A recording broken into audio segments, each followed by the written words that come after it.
All right. Hello, everyone, and peace of Christ to all of you. Please invite your friends. And today, let us have a good time together and answer and refute some Abdul. The Mohammedan always, their busy time is to prove to us that Jesus is not God. And their busy time, actually, to put Jesus down. Yet they claim that he is a prophet. But by saying that Muhammad is the best of mankind, you are insulting Jesus, that is guaranteed. They claim that the Bible is corrupt. But suddenly there's a verse in the Bible, the Muslims, they love it. And they believe that this verse is not corrupt. So all the Bible is like corrupt. But this verse for sure, Jesus says that. And that verse supposedly is where Jesus says, no one knows the hour but the Father. So today we are going to discuss about the judgment day and what Jesus said. If we go in the Bible, as an example in Mark 13, and we read, the Muslims only they like a verse from the whole chapter, just one verse. And that verse, Jesus mentioning that the hour, but that day and that hour, no man, no, not the angels which are in heaven, neither the Son, but the Father.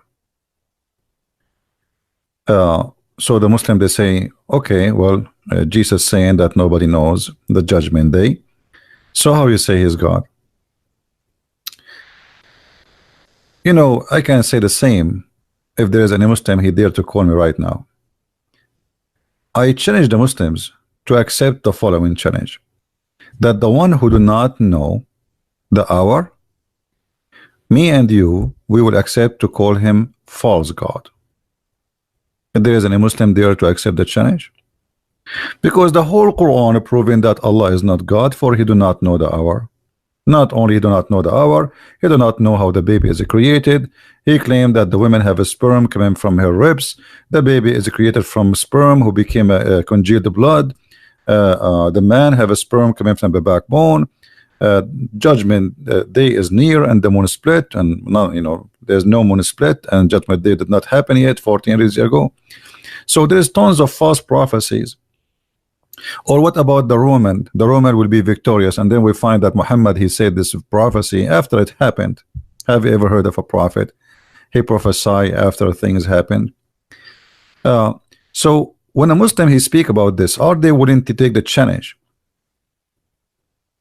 that the one who do not know the hour, we should not accept him to be God? If there is any Muslim in the chat,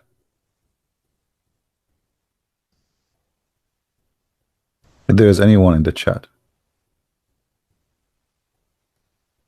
Anyway,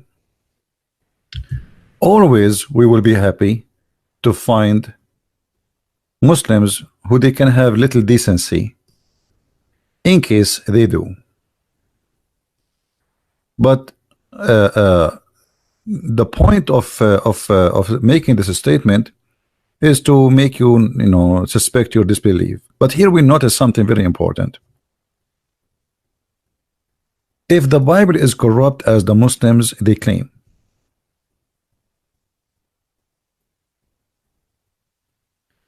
why the Christian did not take this verse off?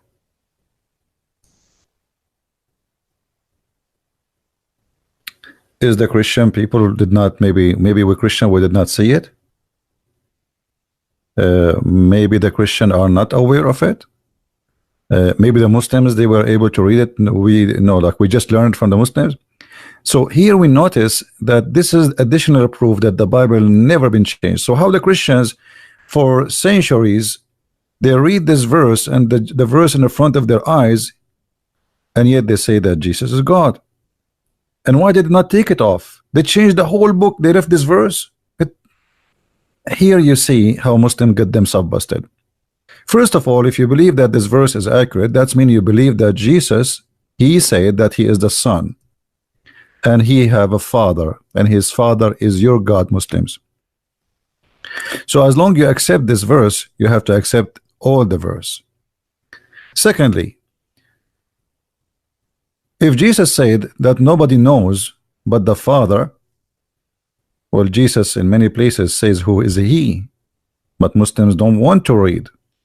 If we go to John 5, we will find the following.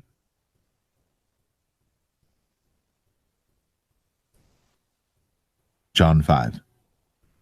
After this there was a feast of the Jews, and Jesus went up to Jerusalem.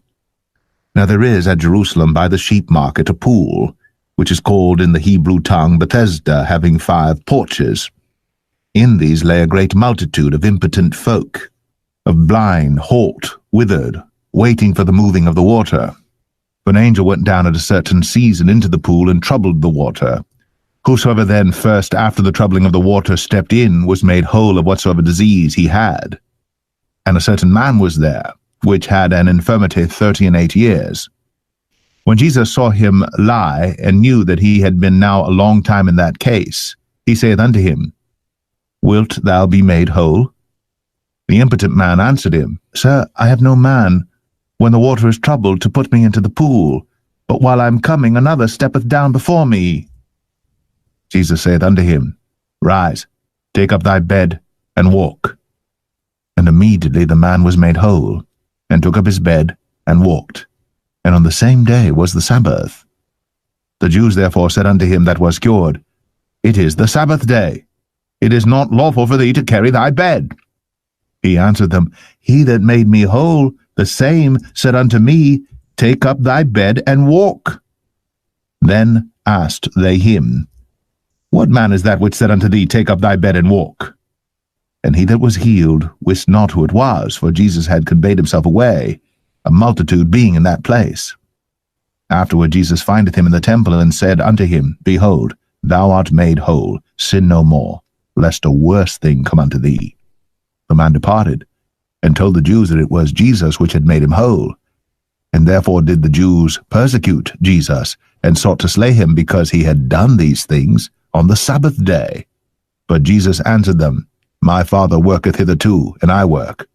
Therefore the Jews sought the more to kill him, because he not only had broken the Sabbath, but said also that God was his Father, making himself equal with God. Hold on. Then answered Made Jesus and said unto them, made himself equal to God. Jesus, he just said, and the Bible says that he made himself equal to God. So the Jews, they don't want to kill Jesus because he is claiming to be a prophet, but he made himself equal to who? To God. And this is written in front of us. So here we notice Jesus, who say clearly that he is equal to God, and call God his Father too. So they said not only is he breaking the Sabbath, but he is making himself equal to God. Read it carefully. Then answered Jesus and said unto them, I say, verily, verily, I say unto you, the Son can do nothing of himself. The Son what? Can do nothing of himself. Let us say it again for the deaf Muslims. The Son can do nothing of himself. What if we go to Mark? It says, not even the Son. For the Son can do nothing of himself. Are you getting the point, guys? So the Son in this earth, he can do nothing by himself. Everything I have is given to me from my Father. For the Son can do nothing of himself. Now, why the Muslims, they stuck with that one? What about stick with this one? Because Jesus, he just said the Son can do nothing of himself. Okay, what does that mean? But what he sees the Father do. For what things he does, he does, those also doth the Son likewise. For the Father loves the Son, and showeth him all things that himself does. And he will show him greater work than those that ye may marvel. Here Jesus telling us that the flesh in the front of you, this is not his power. This is the power is given to me. I am the word of God in the man. The Son, he always do things which is given to him from the Father, for he can do nothing of himself. So when you ask Jesus about when the hour will come, he is talking about the Son. Jesus, he called himself many times in the Bible the Son of Man.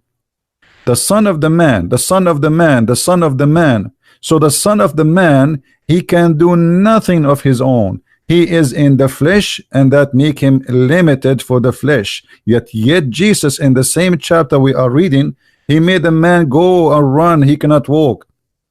Jesus, he made the blind see. Jesus, he resurrected people from death. Jesus, he tell you even what you had in your houses in the Quran. But Jesus said, everything I have is given to me from my Father. Let us continue listening and see how easy to answer the Muslims' lies and deception. Verily, verily, I say unto you, the Son can do nothing of himself, but what he seeth the Father do. For what things soever he doeth, these also doeth the Son likewise. For the Father loveth the Son, and showeth him all things that himself doeth, and he will show him greater works than these, that ye may marvel. For as the Father raiseth up the dead, and quickeneth them, even so the Son quickeneth whom he will. For the Father judgeth no man, but hath committed all judgment unto the Son, that all men should honor the Son, even as they honor the Father. He that honoreth not the Son honor. I will stop here.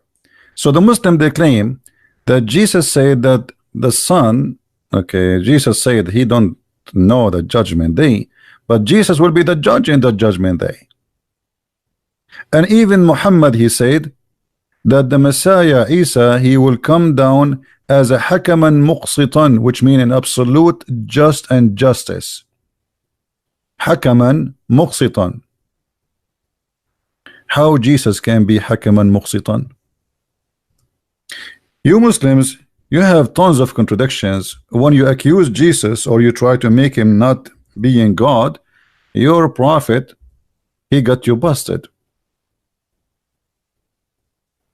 Jesus do not know the judgment day, but he will be the judge for the judgment day. So you have a job and you are going to do, but you do not know when you will do it. Why is that? Because Jesus said it clearly, the Son can do nothing of his own. Nothing of his own. Everything he have is given to him from the Father. So judgment day is not a decision Jesus will make for you now, because simply we don't believe in destiny. You see, the Muslims, they believe in destiny, that judgment day is already written. The day, the hour, what will happen, even what we do, even the sin we did, according to Islam, Allah, he wrote our sin. If you remember when Muhammad, he claimed that Adam and Moses, they have a debate, and Moses, he said to Adam, because of you we are out of heaven. So Adam, he says to him, do you blame me for a sin written for me 40 years before Allah created me? So to understand judgment day in Christianity, you have to stay away from the stupidity of the cult of Islam, because in Islam, even your sin is not your sin, it is the sin of Allah. Let me show you. So the Muslims will not make, and we will go to the Bible, but we are just connecting the dots and show you how we are totally different from what Muslims believe. As you see, this is Sahih al-Bukhari, so the Muslims cannot say those hadith are stupid and they are, they are not accepted, etc. So Moses and Adam, they have an argument, and Moses look like he is believing in the original sin, and yet the Muslims, they claim that Moses was a Muslim. But Moses is a prophet, but he do not know what the original sin, because he believed exactly what the Christian believe. Moses accused Adam that because of you, we are out of heaven, which means Moses cannot be Muslim. And here Muhammad, he got himself busted again, because how every Muslim today, he knew that original sin should be rejected, because what Islam is about is to reject original sin. But yet Moses, who is a Muslim prophet, he believed in original sin, and he accused Adam that because of you, you are our father who disappointed us and turned us out of paradise. That is original sin. Here you see Muhammad prove to us that Muslims claim that Moses, and Muhammad claim that Moses was a Muslim, is a big fat lie. Then Adam said to him, "Oh Moses, Allah favored you with his talk," which means he spoke to him directly. And he wrote, and this is very funny by the way, because I thought Adam too, he spoke to Allah. So what do you mean spoke to you directly? Isn't it Adam who sneezed and Allah, he says to him, bless you? Isn't it Adam who asked Allah for forgiveness, and Allah said to him, he asked him for forgiveness in the name of Muhammad, and Allah, he says to him, how you know the name of Muhammad? He says, I saw it written in your throne. Stupidity, tons of fiction stories. So he said to him, okay, Allah, he spoke to you directly, blah blah blah, and then he says to you, and he wrote the Torah for you in your hand, but yet do you blame me for an action which Allah had written in my fate 40 years before my creation? So in the cult of Islam, your sin is not your sin, it is sin Allah, he decide for you. In Christianity, we don't have such a thing. So if you go and read what Jesus said about the judgment day, which no one knows but the Father, you will see that Jesus is telling us when the judgment day is going to be, but not the date, but it is by the act. For the judgment day will be by our act, not by a written destiny. Here we have a written destiny, which means it is known. Allah wrote your sin, Allah, he made you sinner. Even Muhammad, he claimed that when you commit adultery, it's not you who is an adulteress, it's Allah.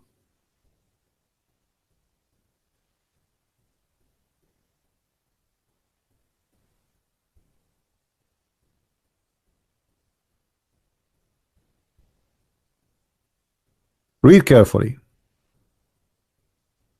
Verily Allah has fixed the very portion of adultery which a man will indulge.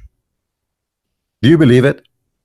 So when you commit adultery, it is not your choice to commit or not to commit. Allah, he fixed, he have it fixed for you. So in Islam, in the cult of Islam, all your sin is already written, because this is a decision Allah, he made. It's not you. As you see, it says, verily Allah has fixed the very portion of adultery which a man will indulge, which means you don't have a choice to do or not. In Christianity, we don't believe in such a garbage, because if you are the one who decides for them how much adultery they will do, then why you want to punish them? It's you who made them commit adultery.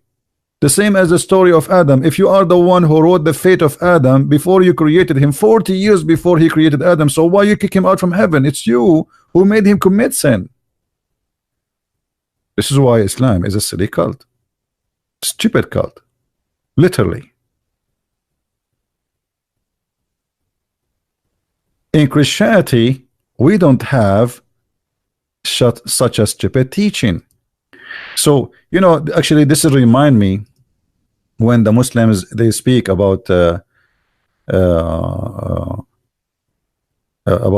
Jesus, you know. Remind me when Jesus, he said to them, you predict like the from the weather. You know, like you say, the weather, like we look at this at the sky, we see it red, so we predict a storm is going to be. If you go like to Matthew 16 as an example, let me see if I can open it.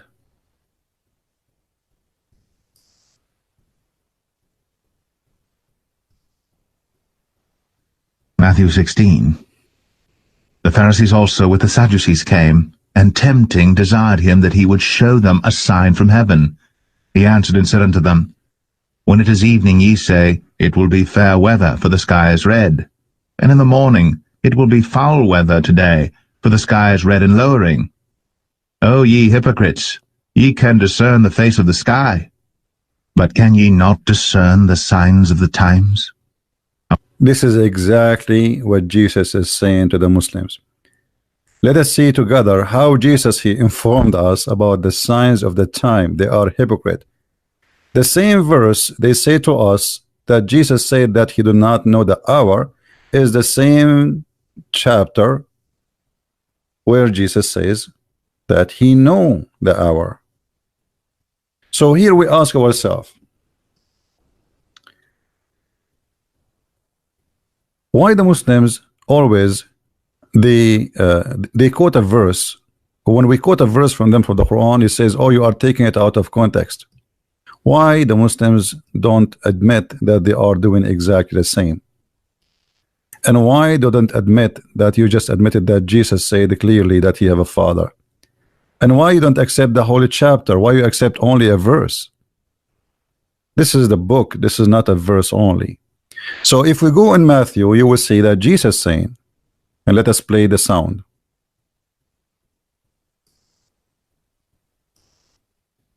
Matthew 24. And Jesus went out, and departed from the temple, and his disciples came to him, for to show him the buildings of the temple. And Jesus said unto them, See ye not all these things? Verily I say unto you, there shall not be left here one stone upon another, that shall not be thrown down. Here Jesus telling us about a future which nobody knows. So Jesus did not know the hour, but he knew the temple will be destroyed. How this happened? Let us see. And as he sat upon the Mount of Olives, the disciples came unto him privately, saying, Tell us, when shall these things be? And what shall be the sign of thy coming, and of the end of the world? And Jesus answered and said unto them, Take heed that no man deceive you. For many shall come in my name, saying, I am Christ, and shall deceive many. Wait, see what was the question, guys? What was the question? When is the sign? When is the day, the judgment day?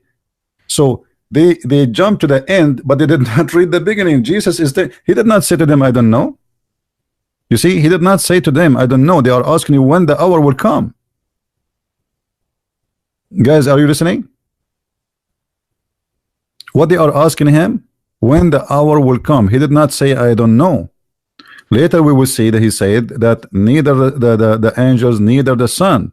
But look, Jesus here is telling them when the hour will happen. Listen carefully. Listen carefully. And ye shall hear of wars, and rumors of wars. See that ye be not troubled, for all these things must come to pass, but the end is not yet. For nation shall rise against nation. But the end is not yet. Don't be scared. The end is not yet. But Jesus do not know. I mean, how Jesus is God? I mean, how Jesus can be God? The temple was destroyed exactly as Jesus said. Many people, they came and they claimed to be Christ, and he said exactly that there's many people after him will come and claim to be Christ, and he is counting for you. Many things will happen, and he did not say I do not know, because the one who do not know the judgment day, he do not know those things too.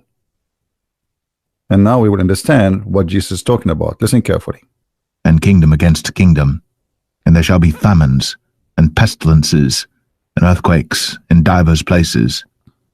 All these are the beginning of sorrows. Then shall they deliver you up to be afflicted, and shall kill you, and ye shall be hated of all nations for my name's sake. And then shall many be offended, and shall betray one another, and shall hate one another. And many false prophets shall rise, and shall deceive many. And because iniquity shall abound, the love of many shall wax cold. But he that shall endure unto the end, the same shall be saved. And this gospel of the kingdom shall be preached in all the world for a witness unto all nations. And then shall the end come. When ye therefore shall see the abomination of... Hold on. See, Jesus is counting for us things one after one after one. Now they just ask him. You see, Muhammad, he claimed that when somebody asks him a question, he don't answer right away. Jibril, he come to him with the answer from God. Jibril, they just ask him, and Jesus, he is answering immediately, saying to them how to know when is going to be the hour, but not when the date. When is going to be the signs of the hour, but not the date, for the date is not written, for the date is not to be known, not for the man, not for a human, not for anyone, for a very simple reason, because he is saying to you, the more sin you commit, the faster the judgment day will come. You see, when Jesus said those things has to come, that's mean we have to do them. And as long we believe that we have a free will, that's mean God is not involved in our free will. When we do the sin, the more sin we do, the faster the day will come. And this is what Jesus is saying. And this is why he said that I will come to you the same as a thief in the middle of the night, which means you shall not be aware and you shall not be told, because this is how it should be. So you will be vigilant and you should be ready for me.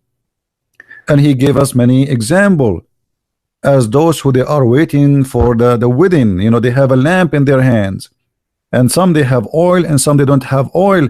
The one who have oil is the one which means he have faith and he have belief, and the one who don't have oil, judgment day is not coming, so it's going to be in a surprise. So this is because of the wisdom of God, not because of the disability of the Messiah. Let us continue.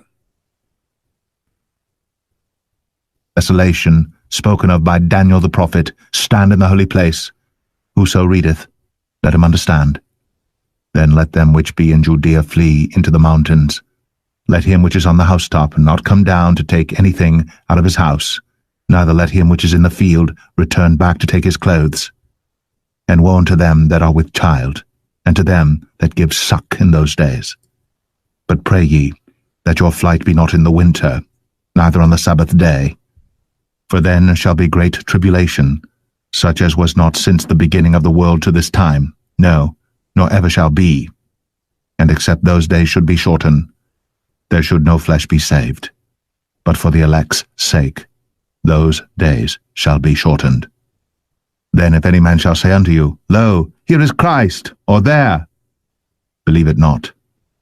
For there shall arise false Christs and false prophets, and shall show great signs and wonders, insomuch that, if it were possible, they shall deceive the very elect. Behold, I have told you before. Wherefore, if they shall say unto you, Behold, he is in the desert, go not forth. Behold, he is in the secret chambers, believe it not.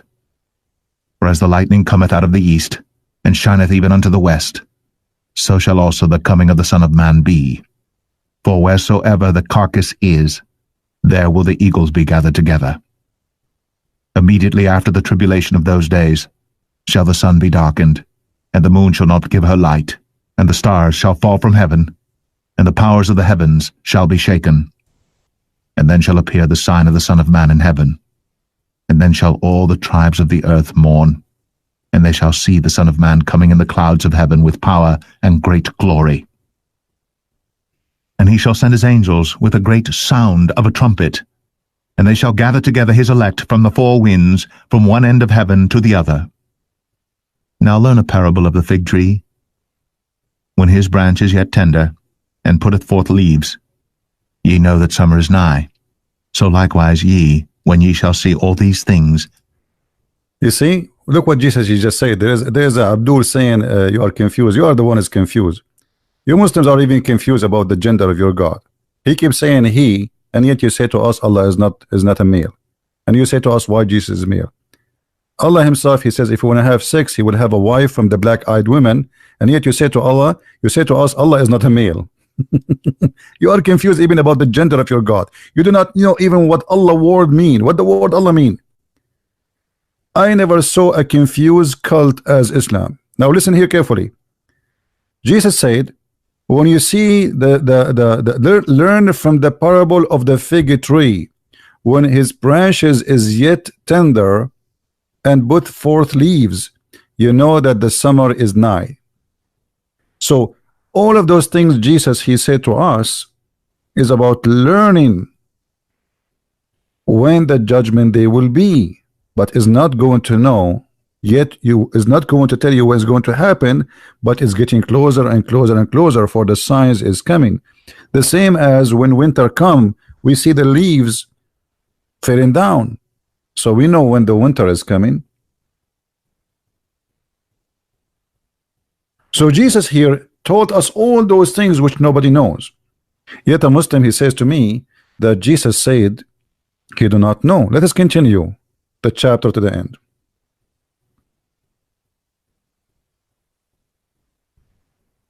Know that it is near, even at the doors. Verily I say unto you, this generation shall not pass till all these things be fulfilled. Heaven and earth shall pass away, but my word shall not pass away. Now here a But of Muslim, that by the way, day and hour knoweth no man, no, not the angels of heaven, but my Father only. But as the days of Noah were, so shall also the coming of the Son of Man be. For as in the days that were before the flood, they were eating and drinking, marrying, and giving in marriage, until the day that Noah entered into the ark, and knew not until the flood came, and took them all away. So shall also the coming of the Son of Man be. Then shall two be in the field, the one shall be taken, the other left. Two women shall be grinding at the mill, the one shall be taken, and the other left. Watch therefore, for ye know not what hour your Lord doth come. But know this, that if the good man of the house had known in what watch the thief would come, he would have watched, and would not have suffered his house to be broken up. Therefore be ye also ready, for in such an hour as ye think not, the Son of Man cometh. Who then is a faithful and wise servant, whom his Lord hath made ruler over his household to give them meat in due season? Blessed is that servant, whom his Lord, when he cometh, shall find so doing. Verily I say unto you, that he shall make him ruler over all his goods. But, and if that evil servant shall say in his heart, My Lord delayeth his coming, and shall begin to smite his fellow servants, and to eat and drink with the drunken, the Lord of that servant shall come in a day when he looketh not for him, and in an hour that he is not aware of, and shall cut him asunder, and appoint him his portion with the hypocrites. There shall be weeping and gnashing of teeth. Amen. So look here what happened. Jesus told us, actually the same chapter the Muslims, they are trying to convince us. It's a clear evidence that Jesus is not God. Is the same chapter convincing that Jesus is God. He is the one who will come. He is the one who will judge. He knew what will happen. He knew is going to happen. And now the Muslims saying, okay, how Jesus saying that nobody knows? Neither man, neither human, neither the angels, neither the Son, but the Father. Well, Jesus said clearly, everything I have is given to me from my Father. And Jesus, when he is saying that neither the Son, he's talking about himself, the Son of a man. Read how many times Jesus saying the word Son of a man. Son of a man. But Jesus is a son of no man.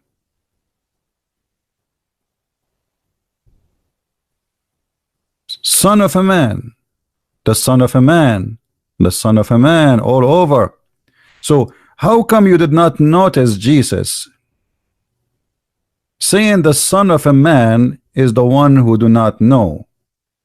Which means Jesus in earth is speaking about himself, for everything he have is given to him from his Father, and that decision of the judgment day is going to happen when it's time for it. And the Son of Man, he will be the Son of God in heaven, and he and the Father, they do make decision when it's time for it to be. The Messiah himself, he is the judge. He is the judge who will come for judgment day. So the judge who will come in the judgment day, he do not know when the judgment day will happen. He do not know, but he told us all those things will happen for a very simple reason. For the time will come when we accomplish our sin, God will decide the judgment day to be. It's not about knowing the future, it's about we accomplishing the future. It's about we making sin. You know, when God he burned the cities of Gomorrah, the Bible says if there's only 10 decent people, he will not burn it. So the decision of burning the city was not pre-written. It was not preordained. It's about how fast those people they are going to be corrupt. So all the sin we do is going to make the judgment day to come, and it's not for a human being to know, for this is going to be a surprise from God, for it is not pre-written. So let's make it simple. We are not the same as the Muslims who believe in fate, because if you know fate, it means you know when the story is ended, because you are the one who wrote the story. God he gave us a free will, and the free will is do whatever you wish, as you wish. I told you what to do, I told you what not to do. But the faster you corrupt yourself, the faster the judgment will come upon you. So the Messiah said to us what we will do to ourselves. Not only things will happen, what we will do, for he knew the future. But yet the faster we do those things, the faster we will have the judgment day. This is not about knowing the future. This is about, this is the wise, and this is God justice. Because if I tell you okay, tomorrow judgment day, suddenly everybody is praying and everybody repent. So it's not to anyone to know. It's not for anyone to be knowing, for a very simple reason, because you are the one who have to make the judgment day to come to you. It's us. It's not God. Like, let us say you have a box of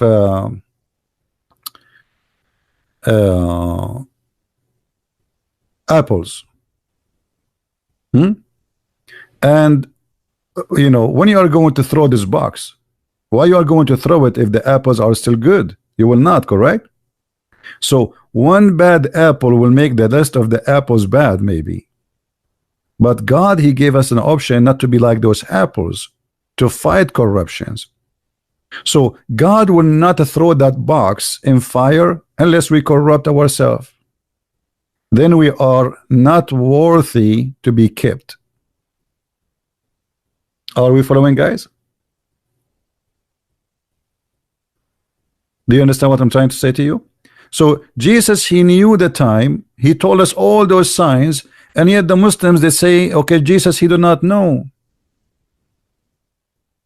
But isn't it Jesus he said in Mark, in Matthew, in John, everywhere, that everything I have is given to me from my Father? So at the end of the day, it is the Father. You see, there is a tradition. The Jews they have many traditions. At the end of the day, the tradition is the Father is the one in charge of everything. There's children's, there's family, there is but the Father is the one. The reason Jesus he called the Father Father, for what reason? Did you ask yourself? Guys, do you understand what I'm saying? Why Jesus he called him Father? Why the Muslim don't ask the question for why he called him Father? What about calling him cousin? What about calling him uncle? What about calling him anything? He called him Father. For the Father is the Godhead. He is the one in charge, and the Messiah, he is a divine. Yes, he is the Word of God, which means he is divine, he is God, but still the Father is the one who is the Father. The Father is not the Son, and the Son is not the Father. And the Muslims are very confused and very silly. This is what the Trinity is. The Trinity, we do not believe. When we say God is one, it does not mean that still that Jesus is a person, and God the Father is a person, and the Holy Spirit is a person. So you Muslims are very confused because you are very silly.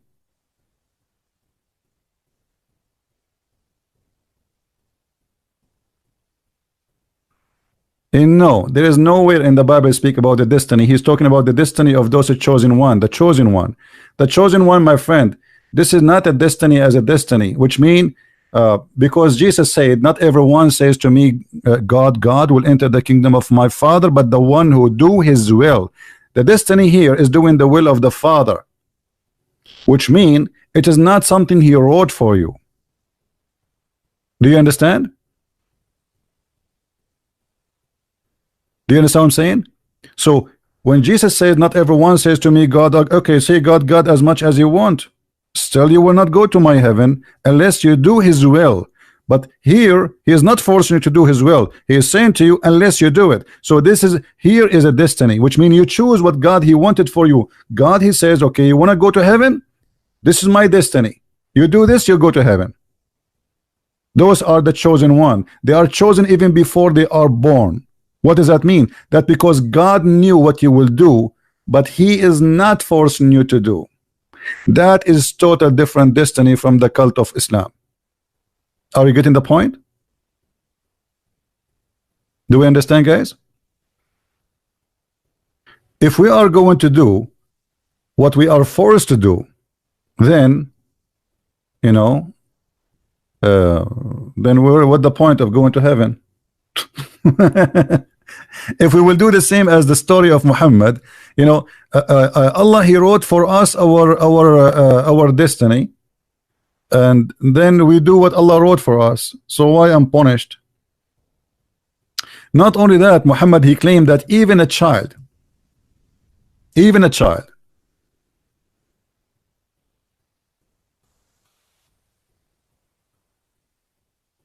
don't know what Jonathan you are trying to say.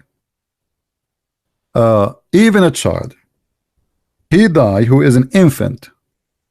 Muhammad he claimed that there's no guarantee that he will go to heaven or not. Why? Because Allah he wrote in the destiny of this baby before he was created. A child he died and he is from a Muslim family. Aisha she said he is going to be a bird from the bird of paradise. Muhammad he says bear adventure, Aisha, it might be the otherwise, which mean he might go to hell. Why? Because Allah created the dwellers of the paradise and the dwellers of hell before he decided who they will be before he created them. Do you see it? Do you see it, guys?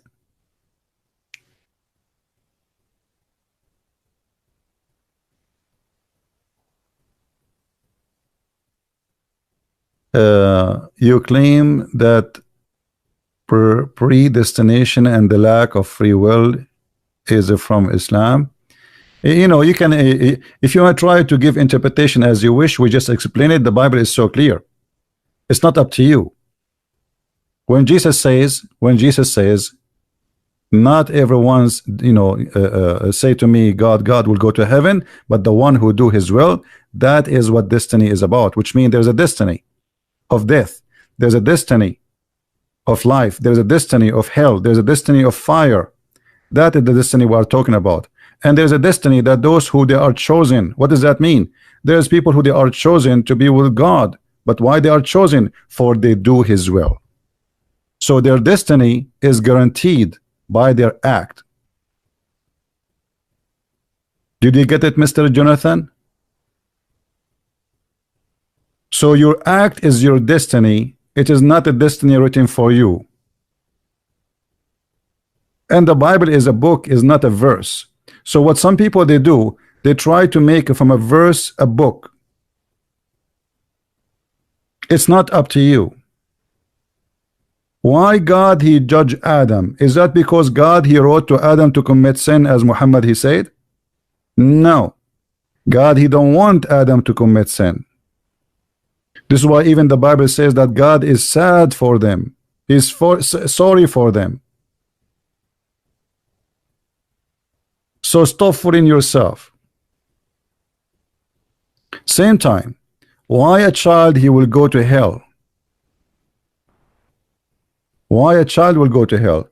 Because Muhammad he claimed that God he created people of hell while or heaven while they are they are even not even a sperm in the backbone of their parents, their father. Do you see it? So Muhammad, he claimed that your destiny is written and your career of deeds is written. It is not something you can change. It is not your act. You are just an infant. Here we go. We have an infant. He did not commit sin. Even Aisha, she said, he neither commit sin or reach even the age of sin. Do you see it, guys? Now, we answered you about the Messiah. What about we look at Muhammad and his God? Do Allah know the judgment day?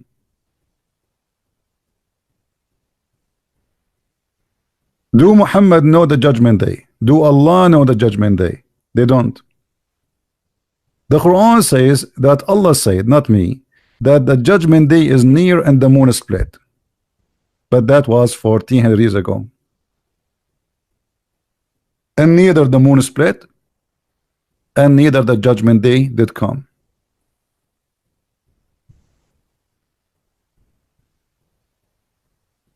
So you try to misquote a verse from the Bible, trying to understand it the way you are claiming. And I challenge you to explain to me the holy chapter and tell me that Jesus is not God. And here you notice when Jesus speak about future, even the Quran confirmed that Jesus, he can tell you what you hide in your, he can even read your mind. Let's show you from the Quran.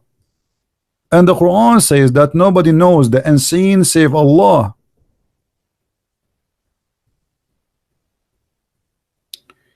Read carefully.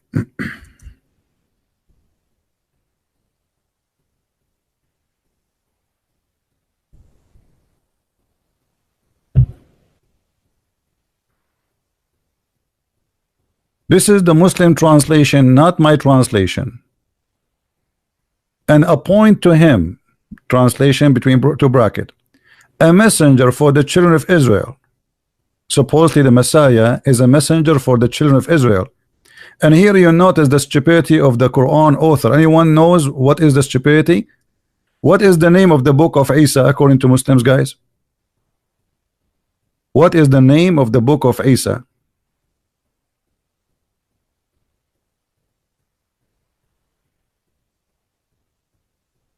Injil. So how Isa was sent to Israel, but his book name is in Greek? I mean, have you ever heard of a silly, stupid God like this? So Isa, he is a Hebrew, speak Hebrew, but his book name is Injil. So imagine I wrote my book in English, but the name is in Arabic.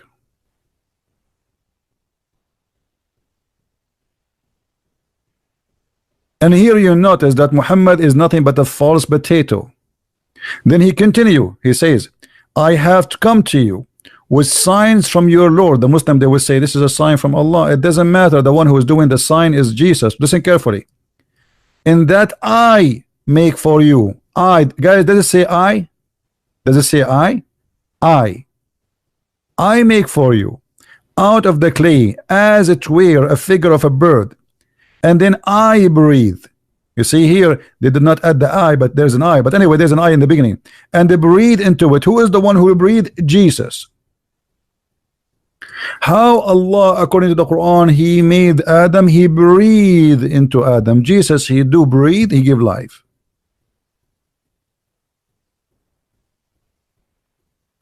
And it become a bird. Then the Muslim, they say to you, by the will of Allah, will prove it. Secondly, by the will of Allah or not, that will not change the fact that the one who breathed is Jesus. The one who gave life is Jesus. That makes Jesus a creator. Then I heal. It's not Allah heal. I heal those who born blind. I heal the leper. I quicken the dead. And then they say to you, by Allah leave. It doesn't matter what by Allah leave. Prove it. I can claim now that Jesus, he did this by my leave. Talk is cheap. I declare to you, and look here, I declare to you what you ate and what you store in your houses. How Jesus can declare to you that? Muhammad, he said in the Quran that he knew nothing of the future. If he knew of it, he will take the benefit of it. So how come Jesus, he knew the future when Allah only the one who know the future? Why Allah did not give Muhammad the future? And how Muhammad do not know the future, but yet he speak to us about what? The judgment day. Let us show you Muhammad making poo-poo, explaining the judgment day.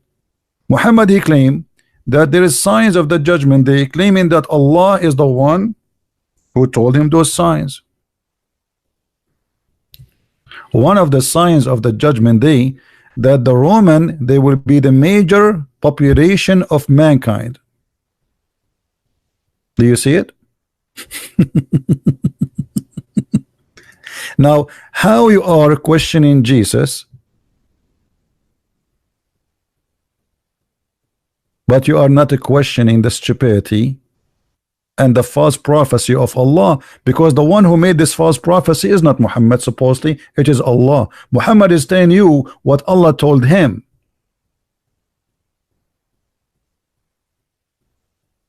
Kabich? Based on this, Allah, he do not know the judgment day, because if he knew the judgment day, he should not say such a stupid thing. What the Roman are the majority of mankind? What is that?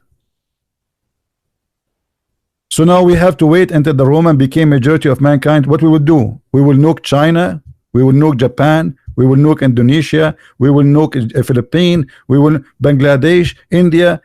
The Roman are the majority of the population of the world, and Allah is God. So if Allah is God, he should not say such a stupid statement about the judgment day. Obviously he's not. What about Muhammad? He claimed that before the judgment day, the people of Gog and Magog, they will attack you and they will throw their arrows at you. And then when Gog and Magog throw their arrows, the Muslims, they will light their fire from their arrows for 7 years.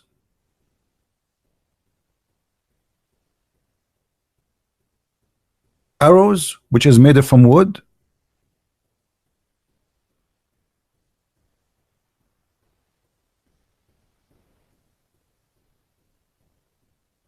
In the judgment day. So now in the judgment day we will use arrows. So why Saudi Arabia is buying the F-16 and F etc., and why the Iranian they want to make a nuke, and why the Pakistani making nuke? If the Gog and Magog they would use arrows.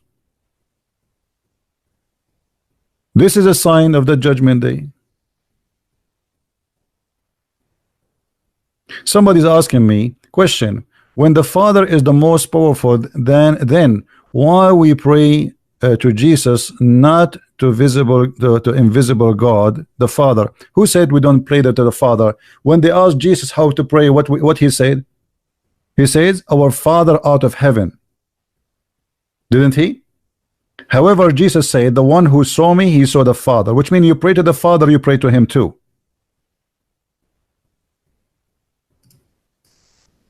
Got it? The one who saw me, he saw the Father. For Jesus is the visible image of the invisible God. Jesus says, "My Father is the greater than me." Why? Because Jesus is coming to us in the flesh of a man. That's why he keeps calling himself the Son of a Man, the Son of a Man, the Son of a Man. So Jesus says to you, pray and say the following: "Our Father art of heaven." So we go back. Do Allah knew the signs of the judgment day? Muhammad, he claimed that the Roman will be victorious in a few years, and then the Roman, they were not victorious in a few years. And then we discover that Muhammad, he made this verse. The Muslims, they make a big fuss about it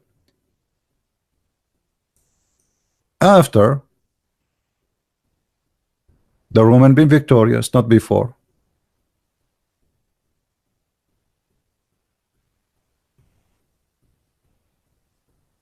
The Muslim, they make big noise about this, how the prophet he prophesied the victory of the Roman. Read the story. Abu Sa'id narrated, on the day of Badr, the Roman had a victory over the Persian. So the believer were pleased with that. Then the following was revealed. Alif Lam Mim, the Roman have been defeated, up to his saying, the believers will rejoice. So this is a verse was given after the Roman been victorious. Have you ever heard of a prophecy like this? Imagine Trump, he became a president in the year 2016, and now I prophesy that Trump will be a president in 2016. But we are in 2019. Don't you think that the prophecy is too much late? What about I prophesy for you the weather yesterday? Is that will make you happy?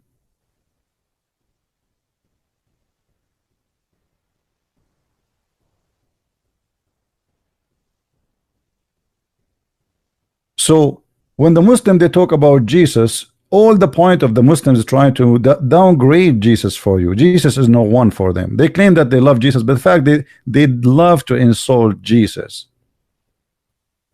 If you believe in what's written in Mark 13, then be honest, says, I believe in the holy chapter of Mark 13, where Jesus says, I will come, the Son of the Man will come with the glory of his angels. His angels. He will be in the cloud, and he will be the judge. And by the way, even Muhammad, he said that the judgment day will not come until the Messiah will come, and he will be hakaman muqsitan. What does that mean? Absolute judge of justice. So Muhammad confirmed that the Messiah is the judge. Do you see it?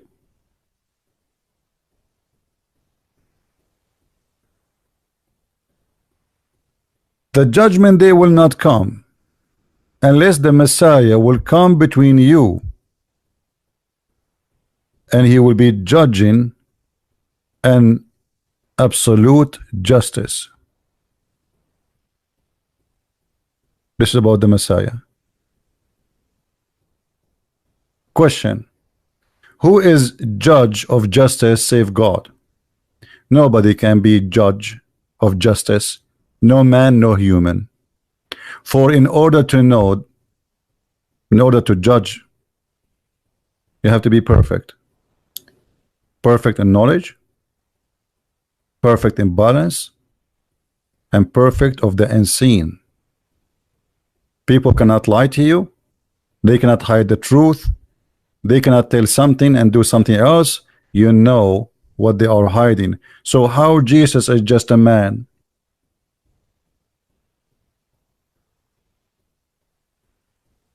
And here you will see Muhammad making something very silly as usual. The Messiah is going to kill the pig. I mean, have you ever heard of a silly God like this? Allah, he have an enemy. His name is Mr. Pig. So Allah now will send the Messiah in a very action mission. Sylvester Stallone Isa. Isa will come and he have a big sword. And with his big sword, he is going to kill Mr. Pig. Because Mr. Pig is #1 enemy to Allah, and he will destroy the cross. So imagine in the judgment day, the Messiah is going to stand in the front of this pig, and he will say to him, I'm talking about the Muslim Messiah, the funny Messiah of Islam. Hey pig, you are the enemy of Allah and I'm coming to kill you. Allahu Akbar. The pig, he says, okay, try. I don't even care. I'm smoking cigarette now. Do you see I'm shaking? I'm not. And then the Messiah, he will say, okay, grab your gun. This is a God. This is a God. His worry about little poor animal is a pig. He will send the Messiah to kill a pig. I mean, what is the connection between killing a pig with and the Messiah? How stupid that silly religion is.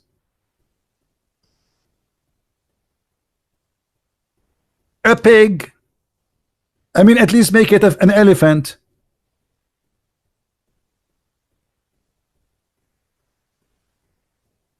This is what God is about.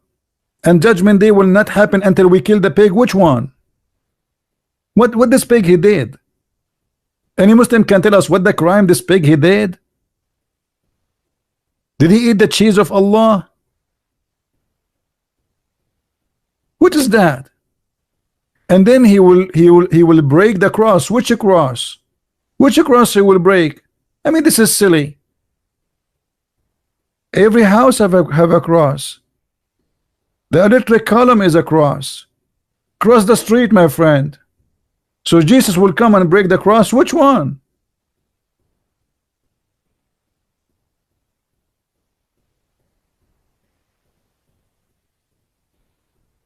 So do your God know the judgment day? A God who know the judgment day, he claimed that the man is coming from a sperm and then he turned into be a blood.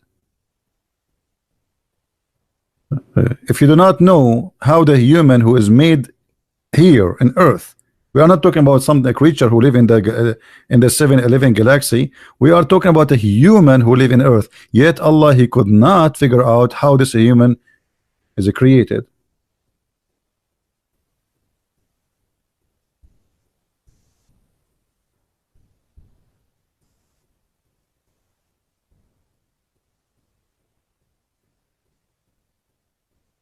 Read carefully.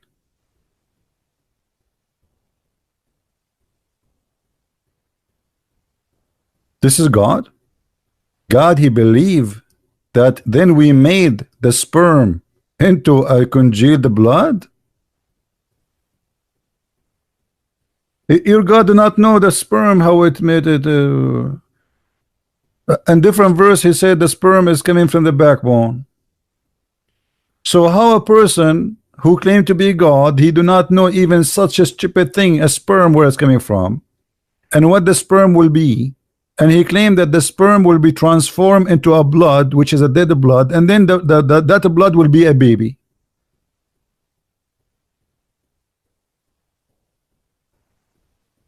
Your God, he teach that the sun set in the murky water.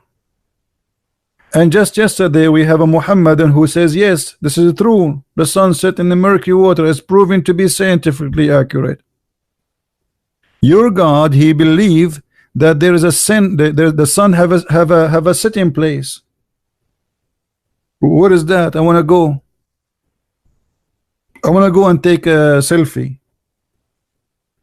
Your God, he believe that the sun have a resting place. And here the Muslim, they try to explain this and they say, no, Allah is not saying that the sun sit in the murky water. No. He's saying to you that the guy who went there, he thought, yeah, right, where it says that?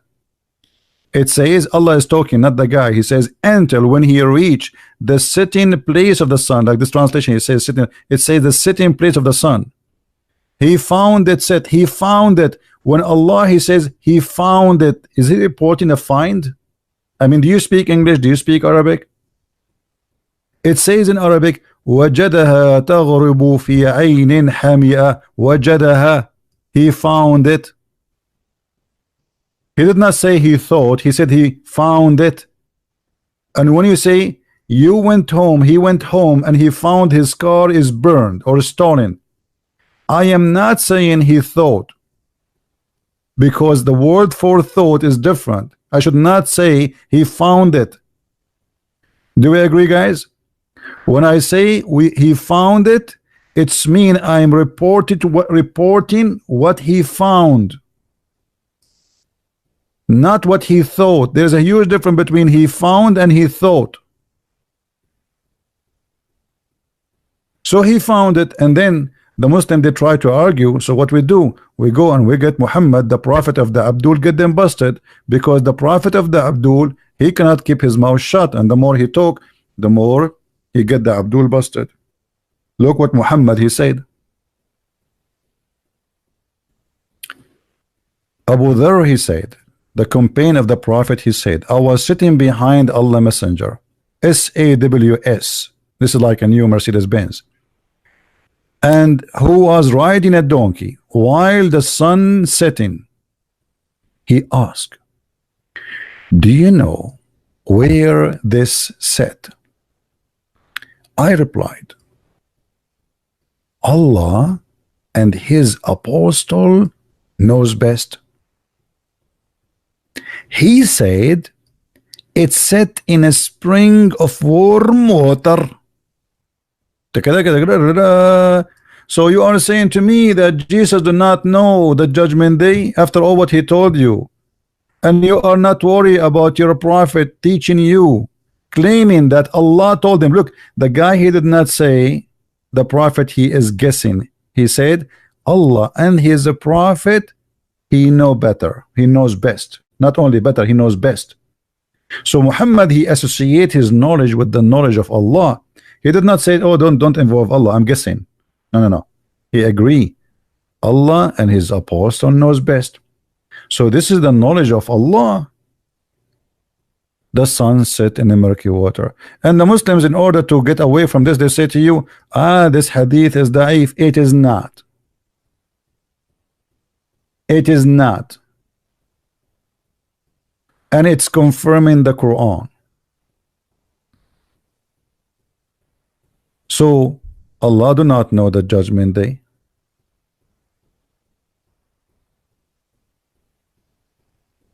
Allah, he know nothing.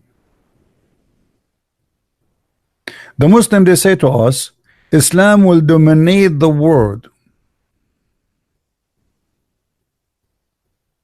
Muhammad, he prophesied that Islam will die. So even with their claim, they prove Muhammad to be a false prophet. Guys, do you see the hadith? Do you see it? Does it say that nobody will do Hajj no more? Does it say that, or I'm making things up? The judgment day will happen. Gog and Magog, by the way, shall we talk about Gog and Magog? We mentioned it. Gog and Magog, they are creatures. Some Muslims, they think they are human, but obviously they are not, because the description is very funny. Their right ear is very big and they sleep inside it like a tent. I wish like I have an ear like this. So Muhammad, he claimed that in the same chapter 18, where Alexander the Great, he found where the sun set in the murky water, he continued walking, and then he found a people who they are complaining from very evil creatures. They are called Gog and Magog, and they ask him to build a dam.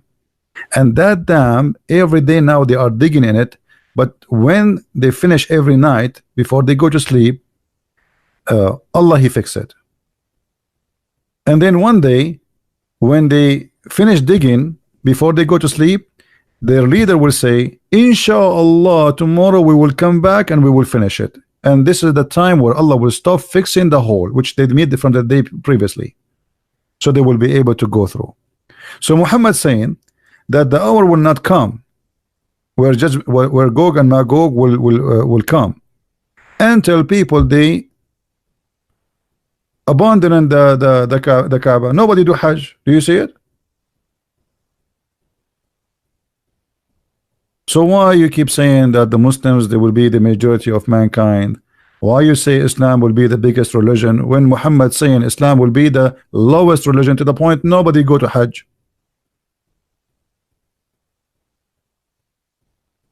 And by the way, where we can find Gog and Magog? I want to talk to them.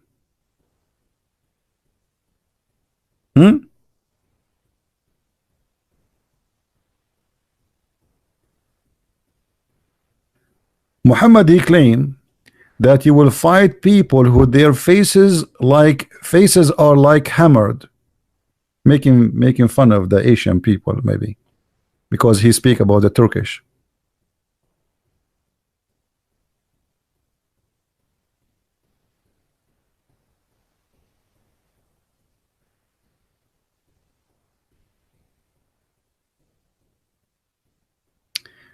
Jesus say Izrat Hashim. What is Rat Hashim? Suppose you are translating now. You are translating Hebrew. Fadi supposedly now he knew Hebrew. What about you quote for me Elijah, which means God with us according to Mimi Hijab? You know, when we speak about the will of God, if God will, that's mean we are people of humble and we don't oppose God. But God, he gave us a free will to do things in our life. When I say God is willing, I will come tomorrow and I will talk to you, because my life is not mine. It's going to be taken from me one day. So this is not about what you are talking about. Same time here, why you don't answer where we can find Gog and Magog? Where are those Gog and Magog? You're a prophet, he said that Gog and Magog, they are one, each one of us is equal to 1,000 of them. Oh, sorry, which mean, I mean, yeah, as number, yeah, one of us, like from every one of us, there will be 999 from them. So how that can be? Right? You are not from Israel. You are from Hamas, maybe. You have nothing to do with it. You see, he just admitted that he is from Israel. Did you see? The Muslim, he just admitted he is from Israel. Even the Quran, have you ever heard of a God who do not know the future? Look, an additional proof that Allah is a false God. Allah in the Quran, he promised the Jews the land.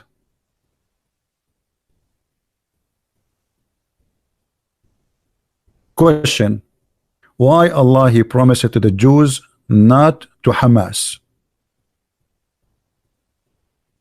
Why he never mentioned the word Palestinians? Not only that, Allah he ordered them to kill those people who live there. Do you see it?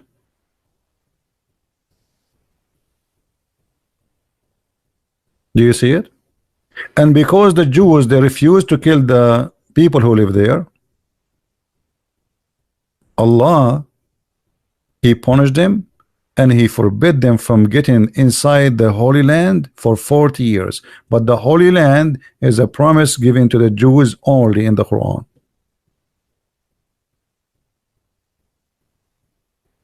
If Allah knew the future, then why he promised the Jews to go there? Why Allah he sent the Jews there? If he knew that this will be for the Muslims. Is that correct, guys? Why the war right now happening there because of Allah? Allah is messed up. Allah he sent the Jews there. He told them this is the land is given to you, assigned into you. Take it and even kill whoever live there. The Quran saying that. Do Allah, is he aware?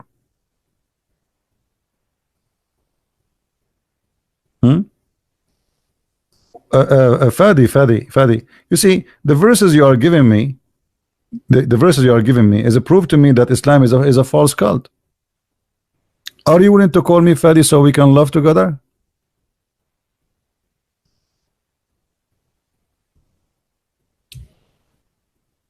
Are you? The verse you just gave me,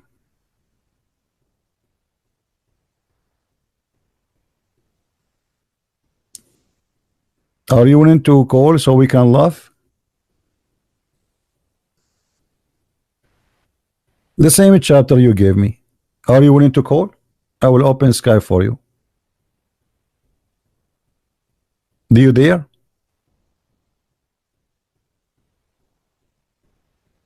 That chapter you gave me, as it is.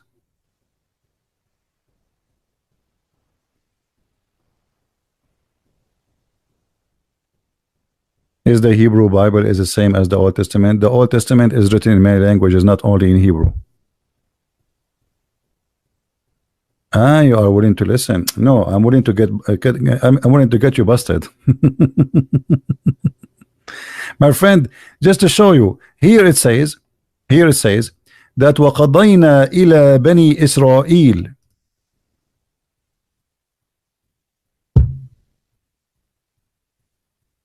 false translation. What translation you like, Fadi?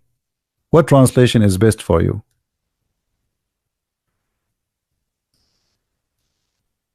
Read carefully, guys. You see when you change the translator, how everything changed.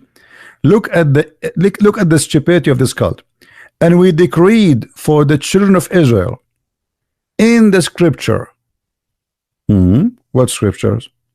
That indeed you would do mischief on the earth twice, and you will become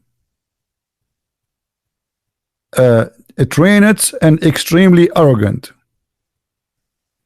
Guys, does it say there, and we decreed?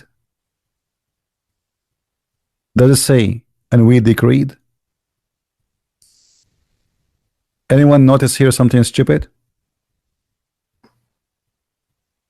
So, if the Jews are bad according to Islam, but Allah is the one who decreed that they will be bad, who is the stupid here?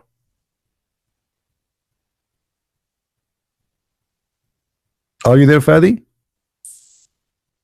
This is what you gave me. Imagine I decreed that you will be bad, and then I will punish you for I decreed that you will be bad. And by the way, the Jews will be decreed twice. Decreed only twice. But the Jews, they did a lot of wrong things according to the Bible itself, not only the Quran. What twice? Only twice? What this God is talking about? When was the first time and when was the second time? Yeah, I know you believe in destiny, but your destiny is stupid, because if Allah made you bad, why he want to punish you for he made you bad? You see how stupid your cult is? If Allah made, imagine Allah created your chicken, and then he will punish you for making you because you are a chicken.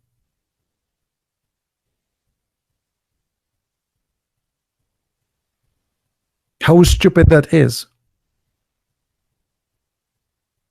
He decreed that every human being will do a portion of sin, and he wrote that for him as a decreed, and then he will punish you for what he decreed for you. The same as we saw between the debate between Adam and Moses. Adam, he says to Moses, do you blame me for what Allah decreed for me to do 40 years before he created me? Stupid cult.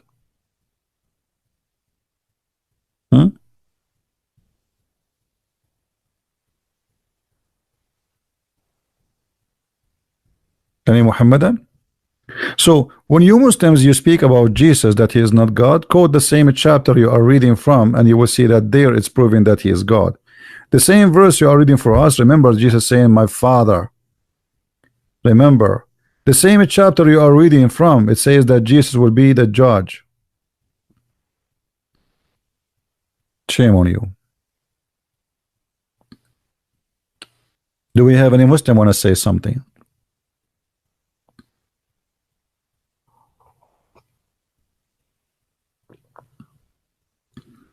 The Muslim, they say that Allah, he called himself we because he is majestic, but this is stupid, because you know, if you are copying we because you like it, because that make you majestic, that's mean you are a silly person. Correct, guys? If a language will make you majestic, that's mean this is a language thing. Are you majestic for real or just a language? Because I can say me we too. However, the Quran is a silly book, and Allah, if he like to say we, why he say he? If we is better, why he say it is he? Right? That verse confirmed that the Jews and the Christians say that Israeli are chosen people. This is an example of false claim. Okay, guys, just to show you how silly Muslims are. That verse claim that the Christians and the Jews, they claim that the Jews are chosen people.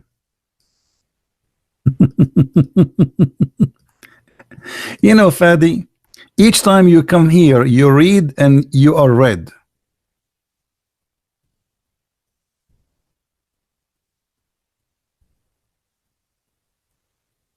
The Jews, they claim that they are chosen people. Isn't it your God? Let me get you busted. Chapter 2, verse number 47, and you are the one who said that this is false. All those verses in front of us saying that Israel is a chosen people. Chapter 2, verse number 247. Take your pant off so we can start spanking, Fadi. Call your mom to give you some Vaseline. O children of Israel, remember my favor which I bestowed upon you, and I preferred you from all mankind and even genie. Do you see it? Do you see it? You say to us that the Christian and the Jews, they say that is the Jews are the chosen one, and this is false. Guys, did he say that? Did he say that? Let us put it in the screen again. No, Fadi is saying to himself, what I did to myself today. What I did to myself today. This is what he said. Let me take a snapshot so we can put it in the screen next to the others. You know, Fadi, you are going to enter the book of Genesis, for spanking. I mean, each time you come here, you do something and boom, you get spanked. And then you wonder why. Like, wonder how, and wonder why. And I can see a blue sky, and Zibi is spanking me. I make my head up and down. So you said, and let us read carefully what Mr. Harun said. The verses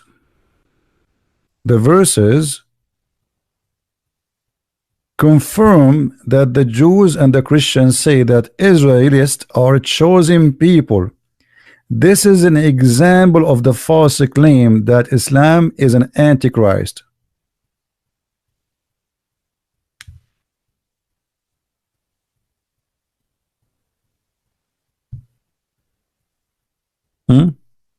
This is a great example that Islam, false claim that Islam is antichrist. Just to show you how silly you are. First of all, when you say that Islam is an antichrist, Muhammad, he said, I am the antichrist. Which one we will believe? Isn't it Muhammad, he said, I am the eraser who will erase Christianity?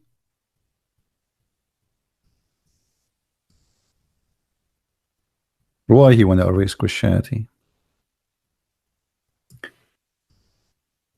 And the son and the silly, look how he contradict himself. Once he say he is the eraser, and once he say the Roman, there will be the majority of mankind in the judgment day.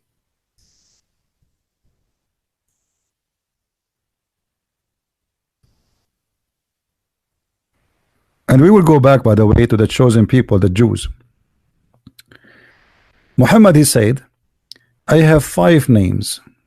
One of them is Al-Mahi. Okay, what Muhammad is going to erase? Is that a Christianity?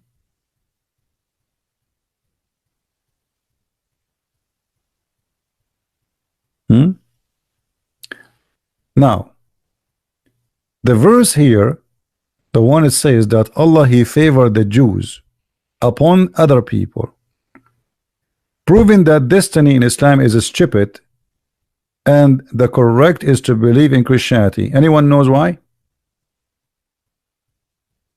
Anyone knows why?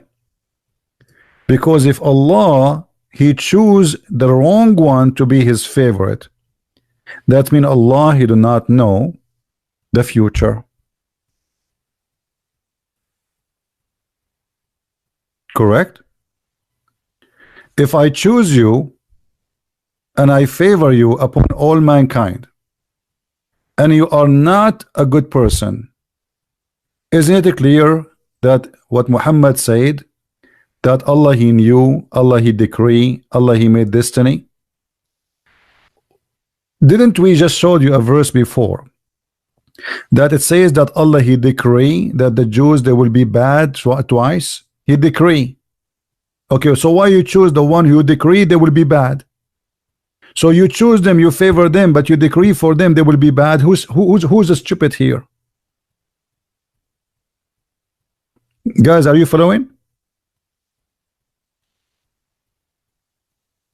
Allah he decreed to the Jews that I mean this cult is really crazy. How you decreed that the Jews will be bad people? Huh? Read it.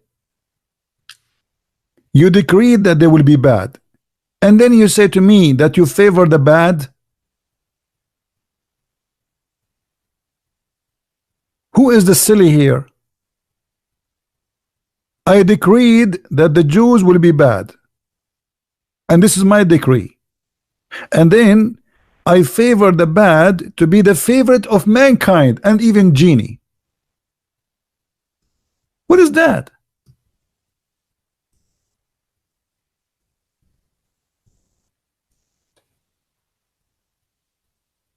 If they don't miss the way, the Jews, then why Jesus came to earth?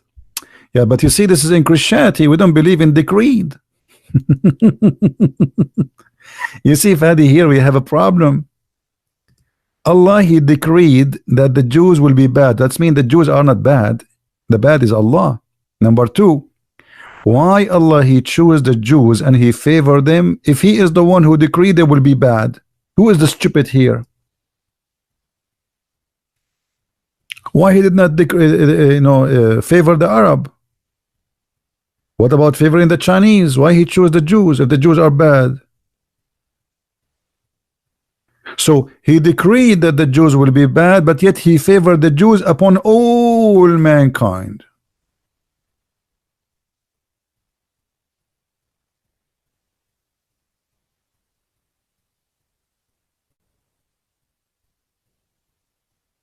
Are you there, Fadi? Are you searching Google?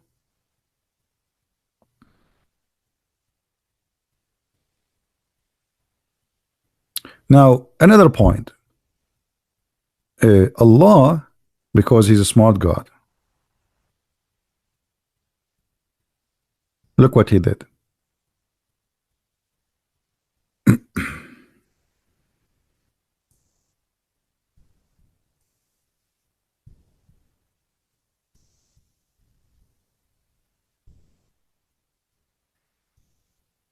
I have a problem with my keyboard. For some reason, sometime the keyboard is typing the wrong letters. All right.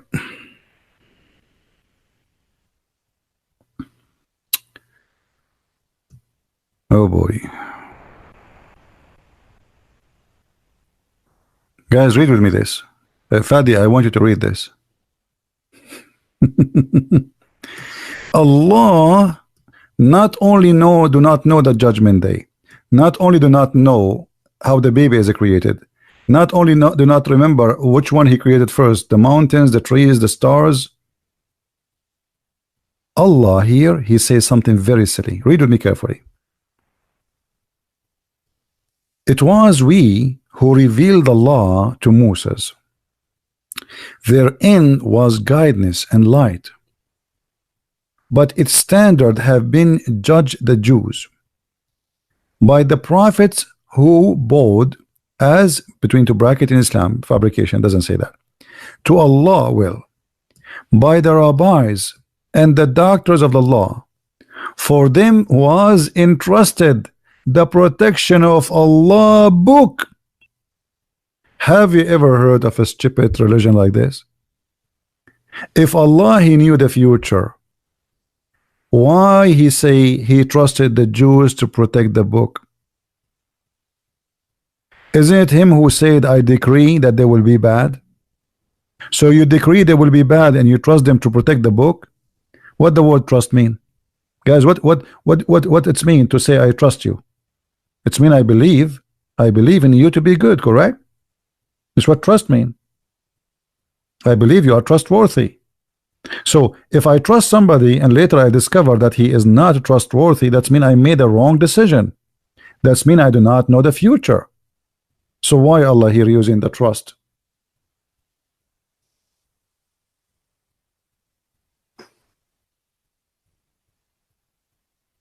Allah, he made a mistake. He trusts the wrong people to protect the book.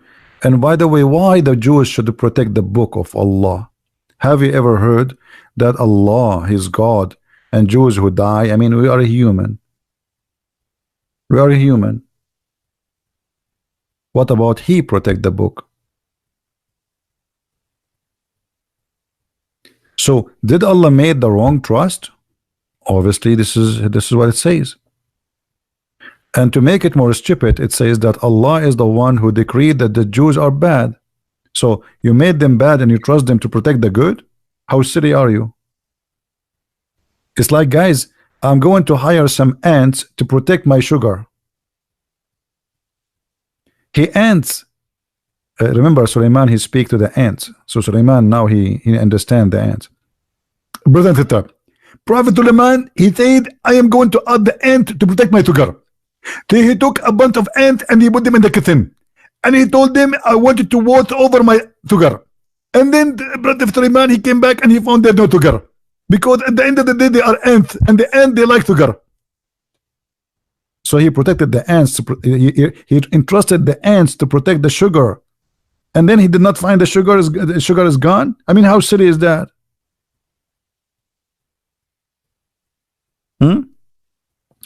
Allah never make mistakes. We think this way that he made.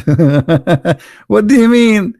What Ibrahim? If he is the one who decreed they will be bad, and how Allah he entrusted them? I mean, do you see the word entrust in them? What is that?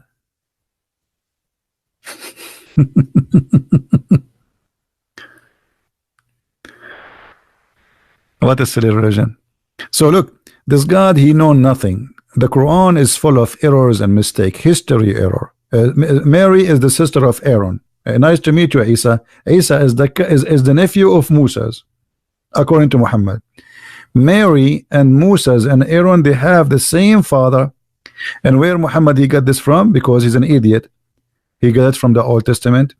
But the Old Testament is not talking about Maryam, the mother of Jesus, talking about Maryam, the sister of Moses.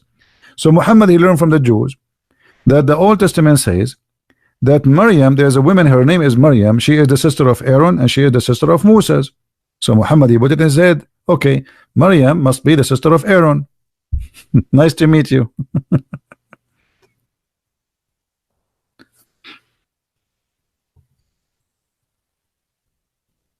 What Allah knows?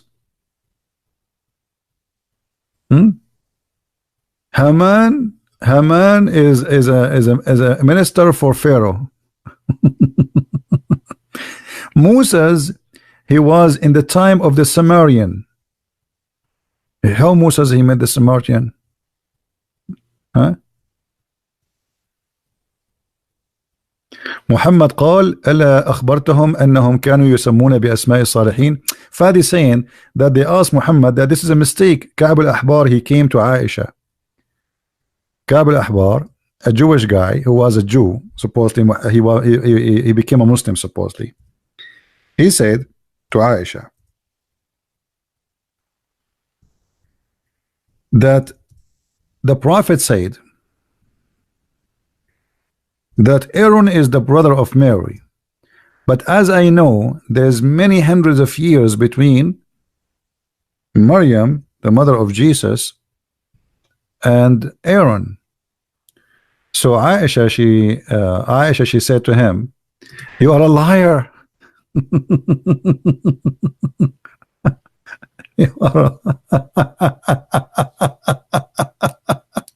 You are a liar.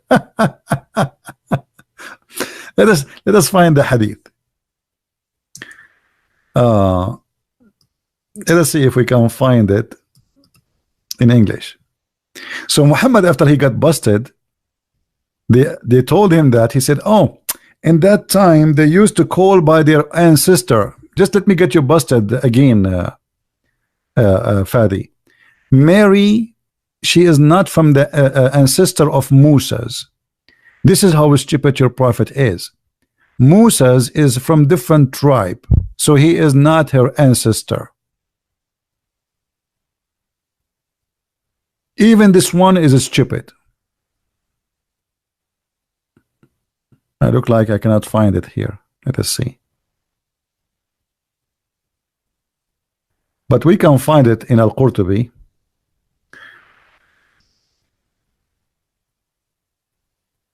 So when you gave me this answer saying that Mary, she was called by her ancestor, but Mary, she is not from the ancestor of Moses, that is additional proof that Muhammad is a false prophet. How Moses can be the ancestor of Mary? Do you see how silly your answer is and how silly your prophet answer? If I am from different tribe, how they are the ancestor? My friend, I do not need to type. I do not. Here we go. This is Tafsir al-Quran in front of my eyes, and you speak Arabic.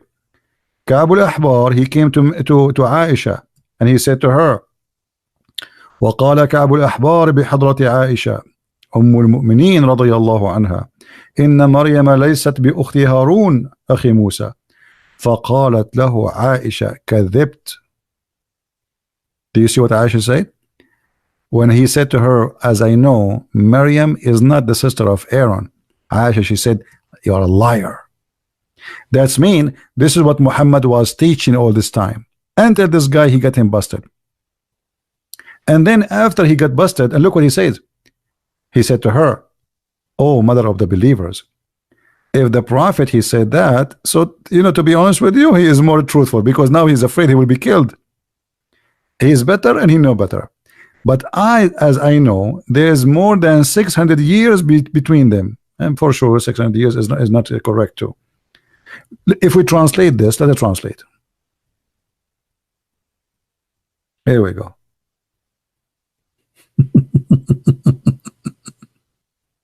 And by the way, Muhammad, he claimed that when Aaron, the brother of Moses, he died, there's people, they came in his funerals. All of them, they are 40,000, but all the 40,000, their name is Aaron.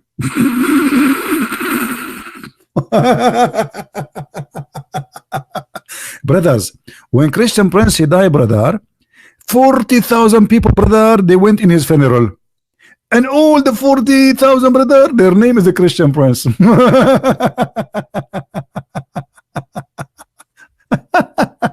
And now, look, Ka'b al-Ahbar said, in the presence of Aisha, the mother of the believer, may Allah bless her, that Mary is not the sister of Aaron, the brother of Moses. Aisha says to him, you lied. You see here the translation is coming wrong. So Aisha, she did not say this, the prophet did not mean that. We knew that she is not. Aisha said, you are a liar. So Muhammad, he was teaching that this is why the guy, he came to correct him. And after he got him busted, he says, okay, at that time they used to call them by their ancestor. But that is a stupid answer too, because Maryam, she is not from the ancestor of Moses. Stupid answer again.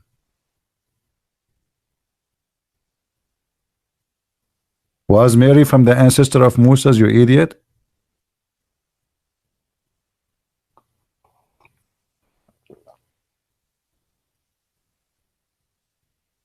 Yani Abdul? And not only that, the Quran claimed that, and Muhammad claimed that Mary, the Maryam, the mother of Jesus, her father's name, his name is what? Umran. Okay, what is the name of the father of Aaron? Hey Fadi, what is the name of the father of Aaron? Can you give me the name?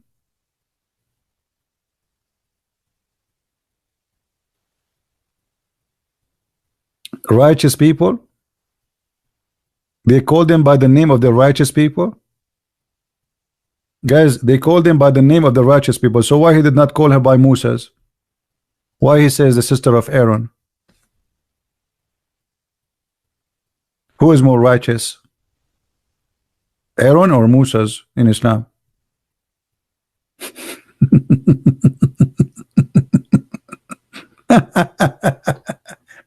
What about David? Hmm? What about Suleiman? Why Aaron? Can you tell the people in the chat what is the name of the father of Aaron? Okay, guys. Another Umran. See, guys, it's a coincidence. It happened that both of them, they have the same name of the same father. But look, this is again is a stupid lie, because the father of Umran, or father of, and neither the father of Mary and neither the father of Moses or Aaron is, his name is Umran. Again, your prophet got busted. There's a huge difference between Umram and Umran. Umram.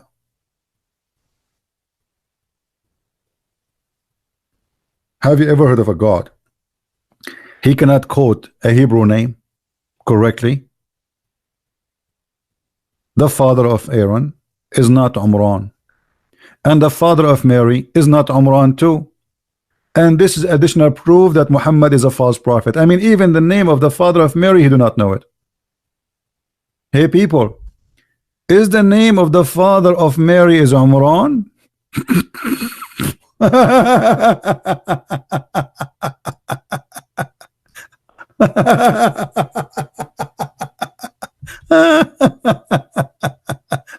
By the way, my father's name is Umran too. And by the way, when Umran he died, there was 40,000 in his funeral. All of their name is Aaron. Look like the Jews, they have no name to call except Umran. Everybody, his father, his name is Umran. So Umran is the father of Mary. Umran is the father of Aaron.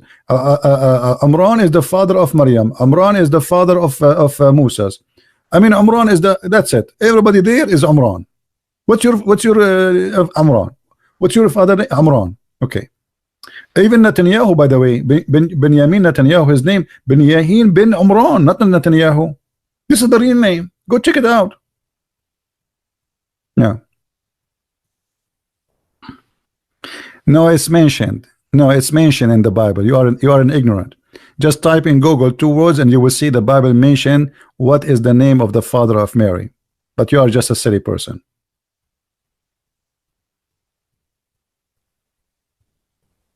Just type in Google. Google.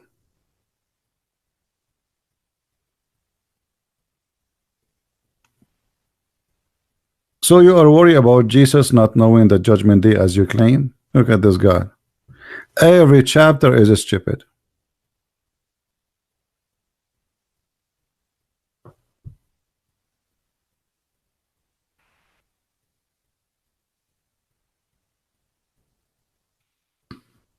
Hmm?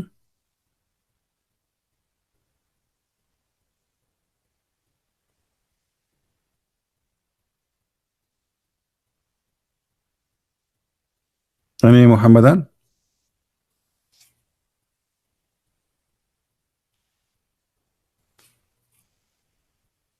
Who is a Muslim want to show me something amazing in the Quran? Forget about our topic. Who want to show me something good about the Quran? What was your Muslim name? I never been a Muslim. Do I look a fool for you? You think me, I will believe that there is a God, his name is Allah. Nobody knows what his name mean. Nobody saw him, nobody spoke to him. And there's a prophet who have the power of 40 men in sex. He will be my prophet? And you want me to believe that there's a prophet, if I believe in him, Allah will give me the power of 40 men for boom boom, and he will give me 72 women at least? And you want me to believe that I will go to heaven and I will wear a bracelet and a green silk trouser, brother, and I will sit and recline in a couch? I have a couch here, guys. I have a couch in my believe me, I swear by the moon and the star, I have a couch. I did not use it even for 10 years. I don't sit in it. God God of the heaven and the earth, he is promising me a couch.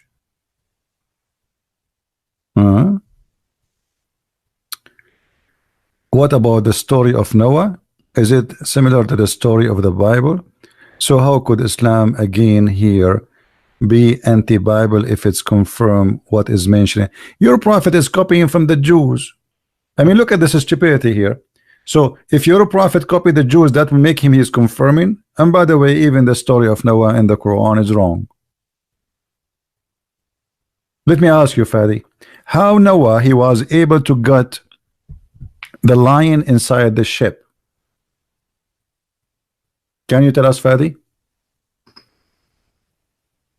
Guys, Allah he made the lion have a flu, sick. And Noah he grabbed him from his tail, he put him in the ship.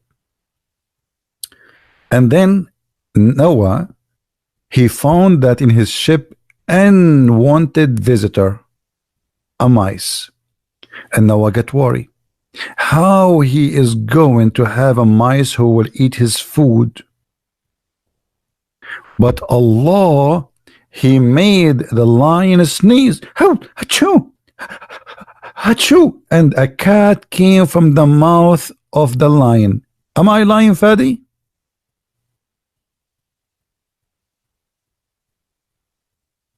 Are you there, Fadi? And you are telling me that the story of Noah is the same as the story in the Bible? What? Hello? Hello? Hello?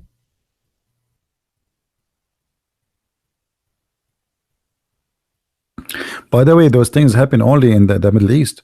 You know, actually, I remember once my mom, she brought us an elephant to eat him, like, you know, for a snack, you know, and the elephant, he had a flu.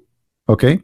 So he sneezed and a giraffe came out, big giraffe, you know, and the giraffe, by the way, came out right away. She said, Alhamdulillah. The giraffe speak Arabic. This is a true story.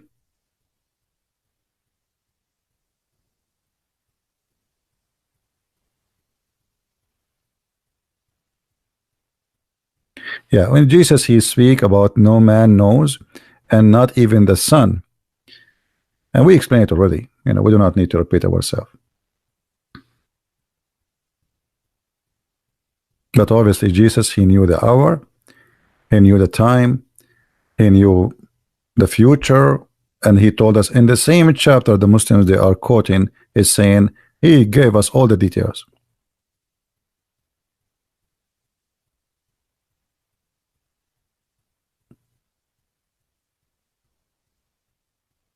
When we say that the Messiah, you know, when we speak about God, you see the Muslims they have different image of God. In Islam, everything is a decree, which means everything is a destiny, preset. We don't have that. Ma'arakat al-Ahzab, it's a clear proof that Allah saved Muhammad and the Muslims. Are you sure? Okay, let me show you this. Fadi saying the war of al-Ahzab is a proof that Allah he saved the Muslims.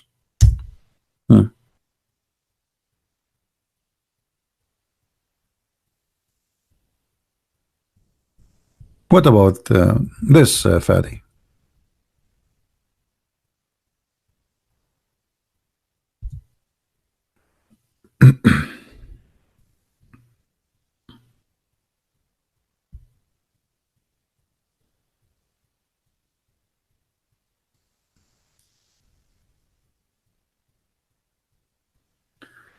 Allah said to Muhammad, O Prophet of Allah, urge the believer to fight. If there are 20 steadfast persons among you, they will overcome 200. What? 220 to 200, which means 1 to 10. And if there are 100 steadfast persons, they will overcome 1,000. The Muslim, they went and their ass was kicked badly. They came and Muhammad right away to cover his bum. Look what he said. Now, brother and sister, now Allah lighten your task. For he knows that there is a weakness. Now Allah he discovered the weakness. Now he discovered the weakness. A verse before it he do not know. So Allah he know that you have a weakness. So if they are of you 100 steadfast person, they will overcome 200. Look what happened. From 20 will fight 200 to 100 will fight 200. Do you see how big the difference is, the change? Are you there, Fadi? You see how much Allah he knows? Now he knew the weakness. So what happened? And here, by the way, if Allah is God and he promised them victory anyway, who care if they are 1, 100, 1,000? If God is with me, who could be against me? Correct, guys?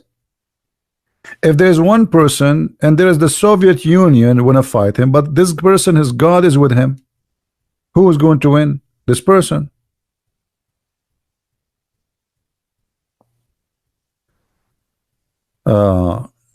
What Allah intervened? This is your fiction, my friend. I can show you tons of his stories, but if I want to go over those things, you know, it will take me forever. But hold on. So you are saying to me Allah he defend them in the chapter of Al-Ahzab, but here he did not defend them? He promised them that one of you will fight 10, and he did not make it? He did not keep his promise? There he kept his promise according to you? You know, to make you a liar, it's enough to lie once. Is that correct, guys? If you lie once, you are a liar. So if you are trying to fool yourself saying, okay, there he protected them, here he did not, that's mean Allah is a liar. He just told them one can fight 10. That's it. You don't say I found a weakness on you. This is God. What found weakness on you?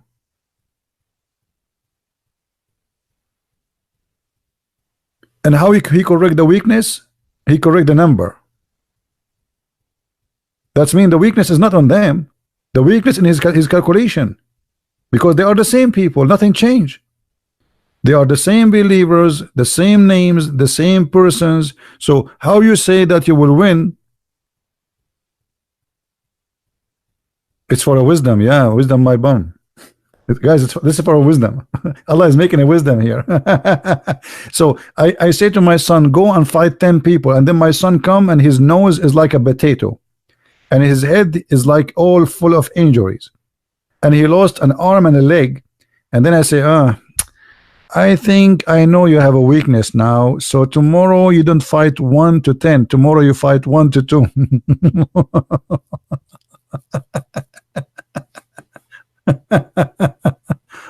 That's a good one.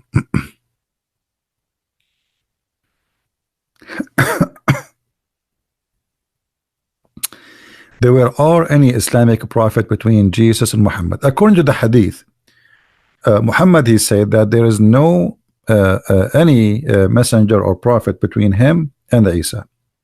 However, if you go to chapter 36 in the Quran, you will see Muhammad is speaking about the 3 messengers.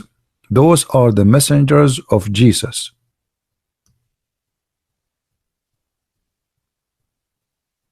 And the interpretation of the scholars acknowledge them as John and Peter and Paul. Yet the Muslims, they call Paul all kind of names, and this is showing us the ignorance of the Mohammedan. They are copying Didat, since Didat start attacking, and then the Muslims they follow. But you will see that the Muslim scholars, they never attack Paul. Not only that, they consider Paul as a messenger of Allah. And here you will notice the stupidity, because if Jesus is a prophet, how Paul and Peter and John, they are messengers of of God? How you can deny then the Islamic astonishing conquest following the death of Muhammad, that within 1 year the caliphate extend from Andalus to India? You are stupid, my friend. What 1 year? It took you forever. What 1 year? Your prophet, he could not even even in the time of your prophet, almost Muhammad, he was demolished. when he have the war with the one you call him Musaylama. Almost, if the guy he won the war, Muhammad is gone. And after Muhammad he died, people they left Islam immediately. This is why you have another war. It's called the war of apostate. So what do you mean within a year? And then after that, the Muslims they killed Uthman. The one who expanded Islam is Abu Sufyan, and Abu Sufyan is not a Muslim. And the Quran says that. The Quran says that Abu Sufyan and his family, Muhammad, he paid them money to convert to Islam. Is that correct, Fadi? The one who spread Islam is not a Muslim.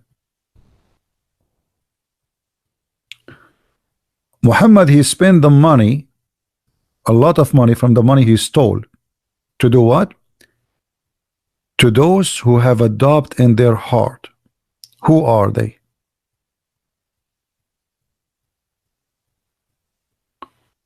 To attract the heart of those have been inclined toward Islam. Muhammad, he bought them, and this is what the interpretation says. You're a prophet, he gave Abu Sufyan 100 camel for each one of his family, and 4 ounces of gold and silver, whatever, you know, like a lot of money. And that made Abu Sufyan agree to announce that he's a Muslim. And Abu Sufyan family is the one who spread Islam, not Muhammad. And here you will see that Muhammad cannot be a prophet of God. Because if God want to make his Islam spread by somebody, he is a hypocrite. He convert to Islam by paying him money. What kind of God this God is? Is that correct, Fadi, or I'm lying? Do you want me to show you the reference? That your prophet, he bought those people to convert to Islam? They are criminals. The Quran speak against them all over the Quran, that they are bad people. They are bad, they are ugly. They fight the prophet. Those are the enemy of the prophet. So what he did? He bribed them. They are gang. He gave them money.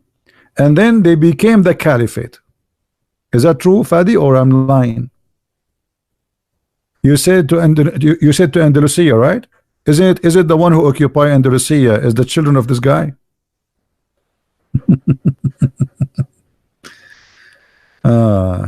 Stupid statement.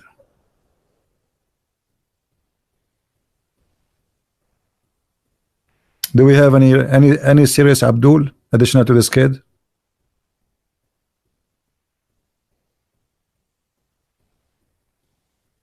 Do we have any serious Abdul? The verse we are reading is chapter 9, verse number 60.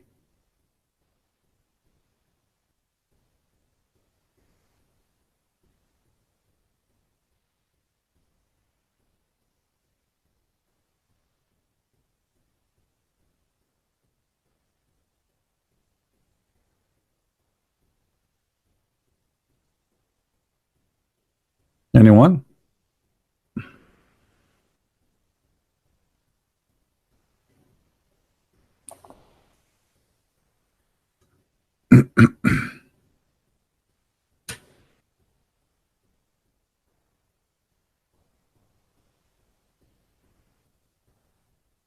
Anyone?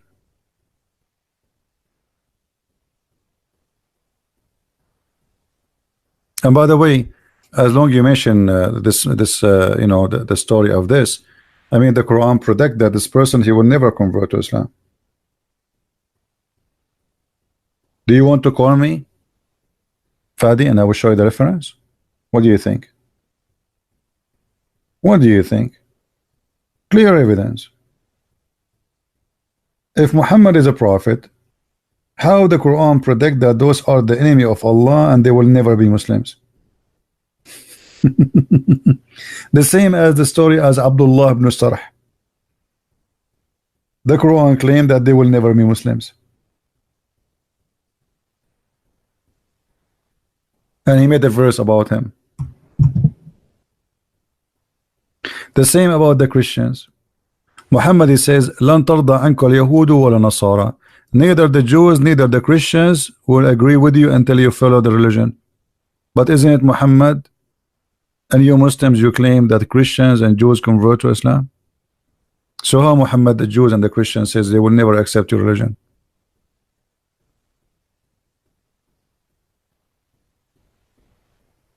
تكون النبوءة فيكم ما شاء الله أن تكون. That's stupid of you to say.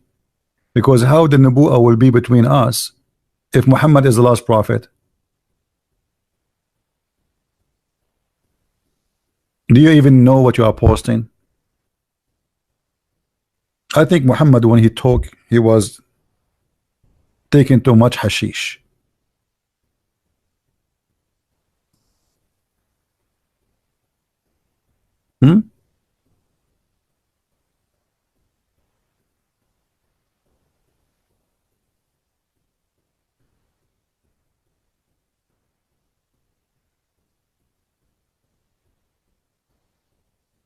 Let me show you something here.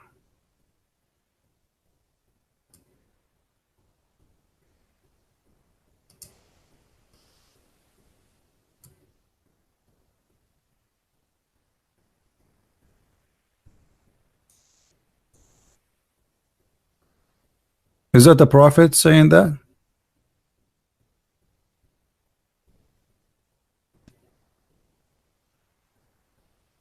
Is that a prophet? He claimed that a little kid, before he became 30 years old, the judgment day will come. Are you there, Fadi?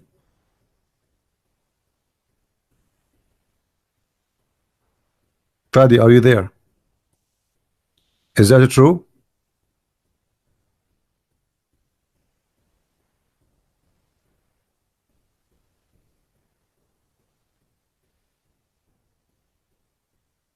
Muhammad, he knew the judgment day. Muhammad is God. Muhammad is God, guys. He knew. Here we go. Muhammad, he knew the judgment day. Actually, I will make a short video about it. I will call it Muhammad is God. Just wait. The proof that Muhammad is God. Just wait for it.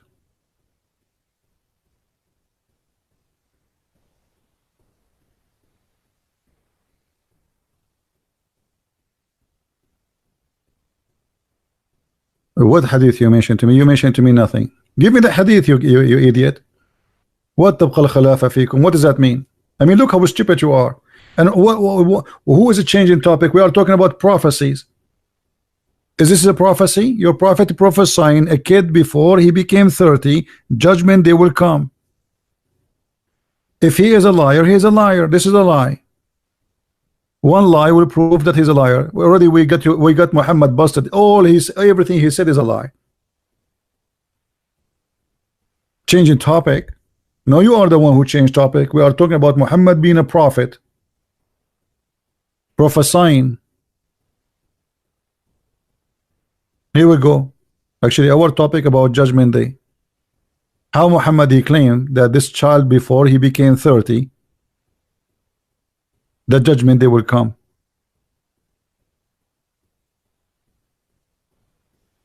Any Muslim? And this is Sahih. This is Sahih al-Bukhari. This is not. You cannot play the game and you say to us, this is weak, this is blah blah blah, this is fat, this is skinny.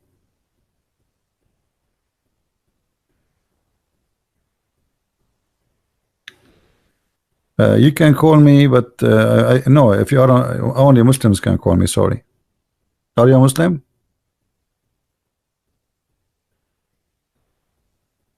Muhammad did not die, brother. Muhammad is Allah. Muhammad, he never died. What are you talking about? Muhammad is the living Allah. Muhammad, he said to the followers that when you pray, your prayer will be placed in front of me. They said to him, how our prayer will be placed in front of you and you will be dead? He said, yeah, but we the prophet, Allah will not allow our body to be decayed.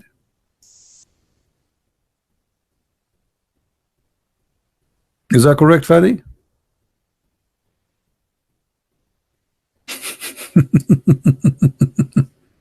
Muhammad is God. all the prayer the Muslims they say is going to be displayed in the front of Allah in his grave. He's alive, and he will listen to it all. Have you ever heard of a madman like this? Not only that, Muhammad, he claimed that he was a prophet of Allah while Allah was making Adam.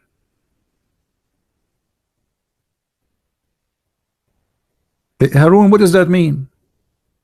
You see how silly what you are saying to us? What does that mean? تكون النبوءة فيكم ما شاء الله. Guys, the prophethood will be between you until Allah will. What does that mean?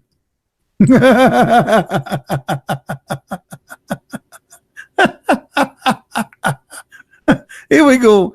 The prophet is prophesying in front of our eyes. Why you don't want to read? Here we go. The prophecy is between us, my brother.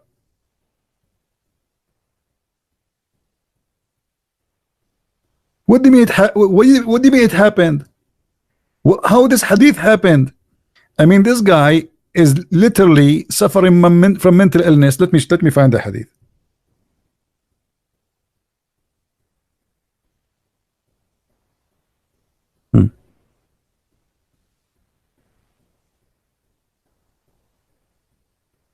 Let's see.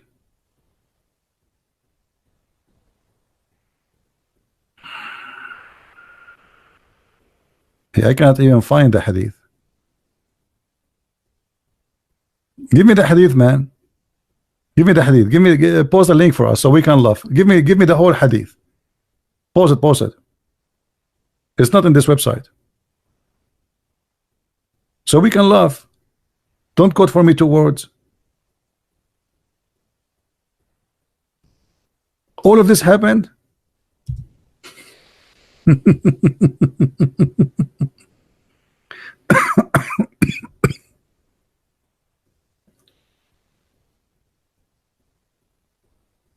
All of this happened.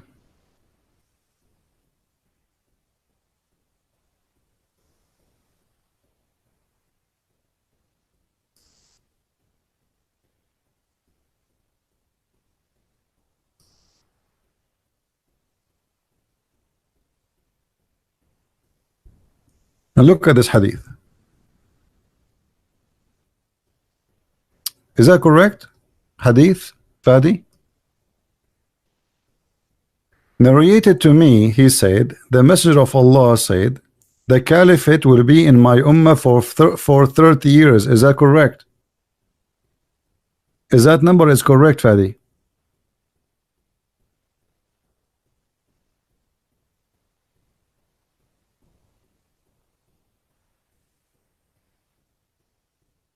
Do we have any Muslim?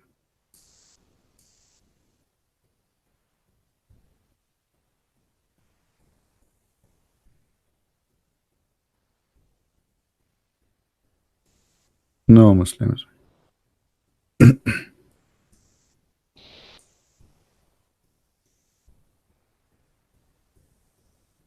I wish I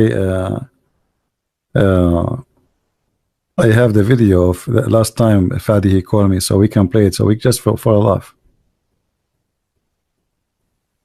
Just for a laugh.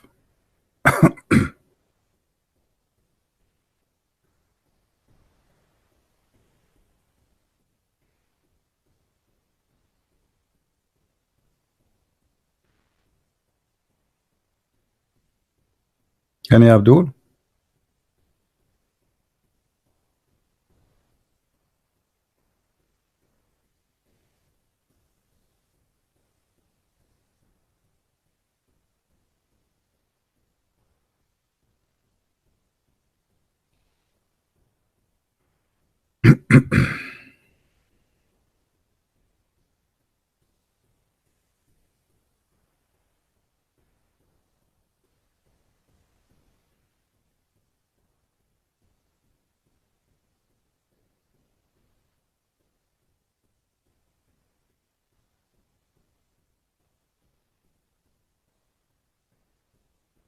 Anyone?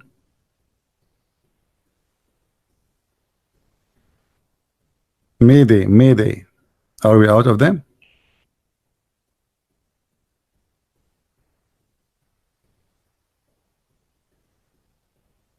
Nobody. All right.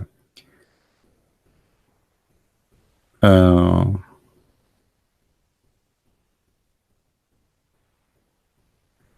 you said I could call you, remember? Yeah, but you know, we are taking calls from Muslims now. And actually, I prefer only Muslims to call me because we want to show them, we want to show the Christians. This is what we do here, you know, to show you how to refute the Muslims. All of this is a false prophecy. There was a caliphate only for 30 years. Only? What this guy is talking about? Any Muslim want to agree with Muhammad saying that the caliphate will be for 30 years? As I know, just last year we have a caliphate. He was a rapist like Muhammad. 30 years only? Are you sure?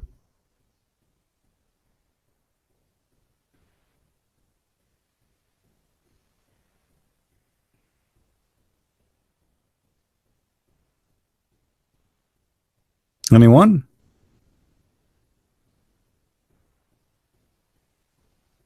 Rashidin Khalifa? Well, even the Rashidin Khalifa is not 30 years. Here we go. You got yourself busted again.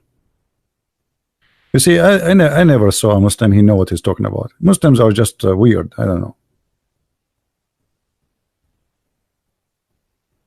Abu Bakr, he was a caliphate for how long? Was less than 2 years. A year and 4 months.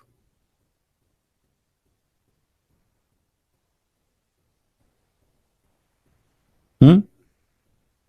Omar, 10 years. So the total is what? 11 and a half or less. Uthman, 12 years.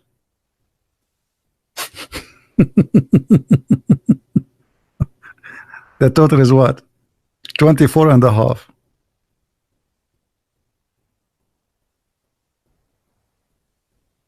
And then we have Ali. How many years?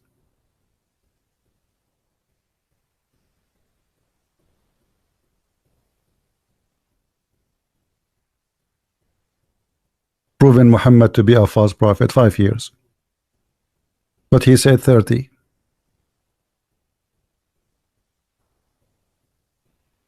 So what we will do now?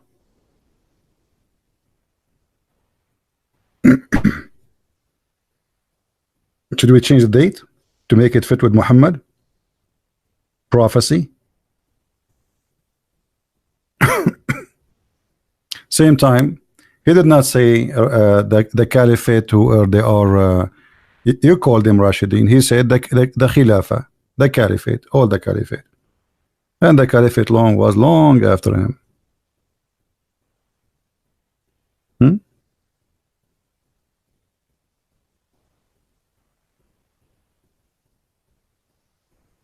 Any Muslim?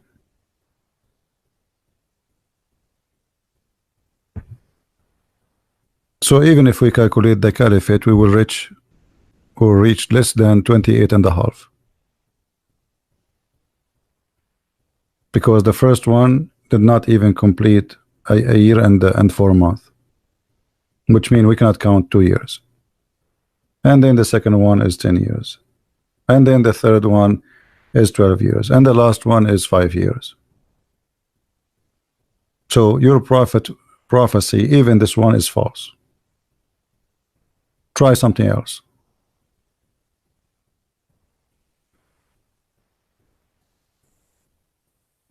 I mean, why this man, whatever he say, it come to be a lie. And the funny, your Islamic books getting him busted.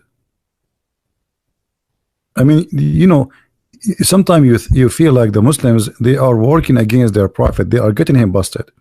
Why you wrote those books? Here we go. Now what we will do? Can we change the books?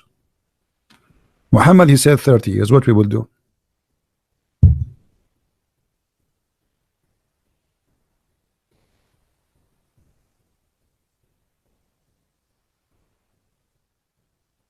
Hmm? And by the way, as long those are the good caliphate, why the Muslims kill them? Guys, Islam is made by decent Muslims, to the point each one of those caliphate was killed by Muslims.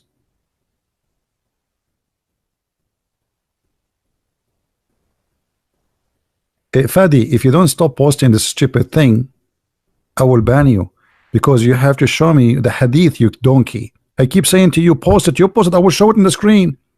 Post it, you idiot. What's wrong with you? This guy, he keep posting for me a sentence, and he keeps saying, show them, show them. Okay, give me the hadith to show them. Stop being stupid, because we want to laugh. Can you post a link for us, and I will open the exact link you gave us? What do you say?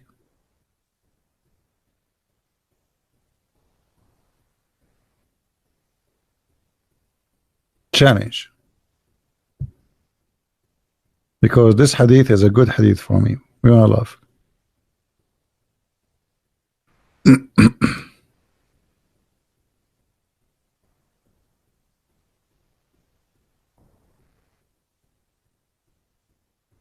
Hmm?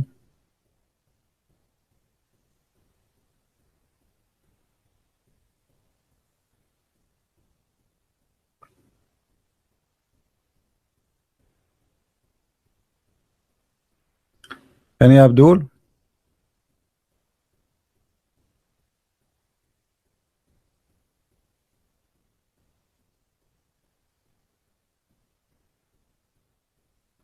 All the prophecy Muhammad he made is proving him to be a false liar.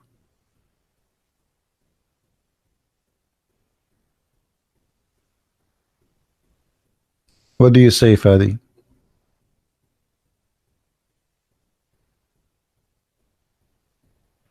Because the hadith you gave me, it says it's going to be as long as Allah wish, but this hadith says 30 years, which means Muhammad is a liar, because as Allah wish, it's mean we do not know the number. In the other hadith, it says 30 years. Same time, if those are following the prophet, the one you are saying ala minhaj an-nubuwah, the following as is exactly as the prophet, so why the Muslims killed them? Why Uthman was killed? Well, all why they killed one by one? They are following the prophet. That means the Muslims are not following the prophet. Who is following the prophet between them? Uthman, the one who made the Bani Umayyah, he supported them to kill Ali and his family, the one who allowed them to steal and to rape. This is the prophet followers. And then as a penalty for his crimes, the Muslims, they cut the head of Uthman, and they took the hair of his beard one by one, and after they cut his head, they play volleyball with it, and then they refuse to bury him with the Muslims, and they throw him in the garbage. And then at night, a bunch of guys, they took him and they bury him between the Jews.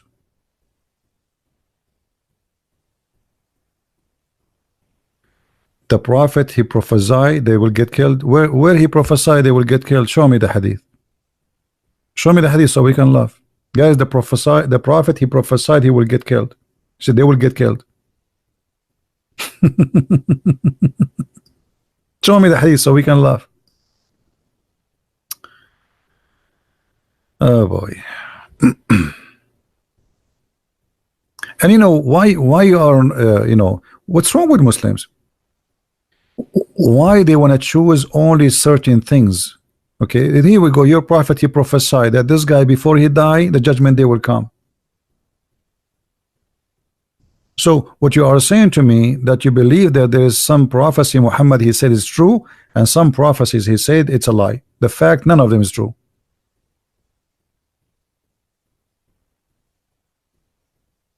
Now show me where it says that they will be killed. The hadith you gave me have nothing to do with killing them. You're a liar.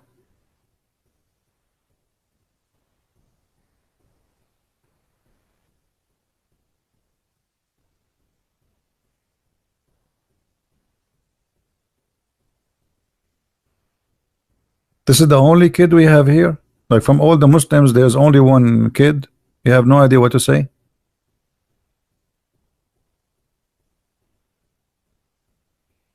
Do you remember the hadith when a guy, he asked the Prophet, he said to him, there's three things no one knows except the Prophet of Allah.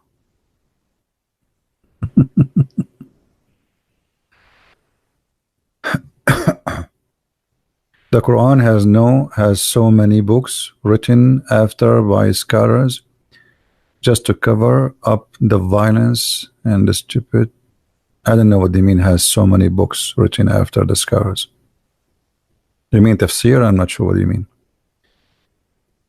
Fadi, he said, once they got killed, the caliphate ended. That's not true. The caliphate never ended. Secondly, your prophet, he said they will be there for 30 years, my friend.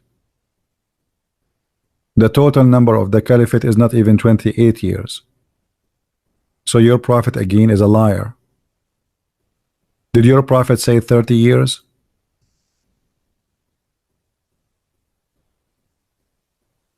Did he say 30 years, or I'm making things up?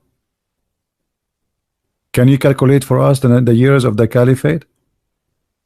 And is the caliphate ended in even in that date? That's stupid.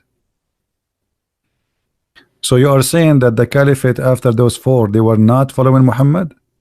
They were following who? The cow?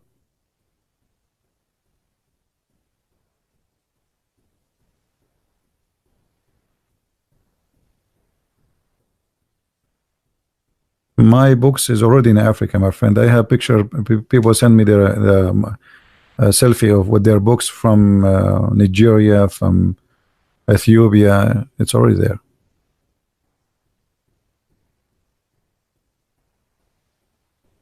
No problem. They can attack the Bible. No problem. Have fun. Any Muslim?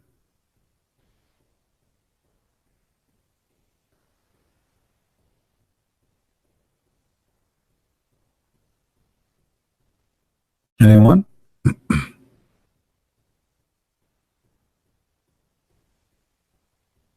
Was Muhammad telling the truth? One lie will prove Muhammad to be a liar. And the lies is all over. Even Allah, he claimed that the judgment day is near and the moon is split.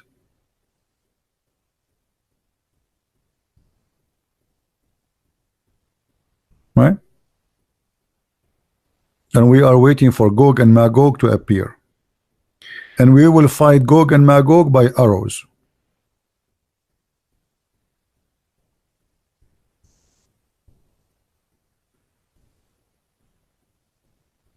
Fadi, did the moon split, Fadi? Who is a Muslim who tell us really that the moon split? I saw the Muslims posting a picture from NASA. Allahu Akbar, brother. There's a picture from NASA, brother. The moon split, brother. That's a valley, idiot. We have many valleys in this earth.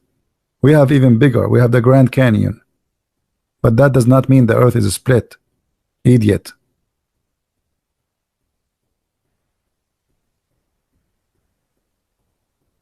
The moon split?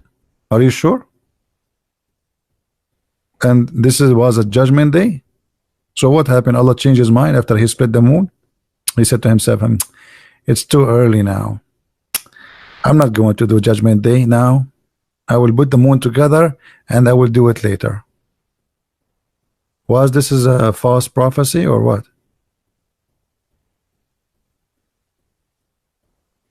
Was it?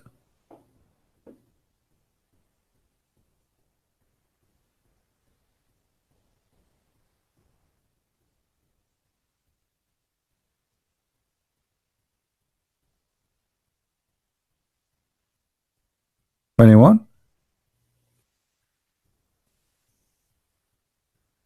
Adromeda, you have what this guy Adromeda, he's somebody told me that he's attacking the Bible. What he's saying, what this guy is saying. Adoromeda, can I help you, my friend?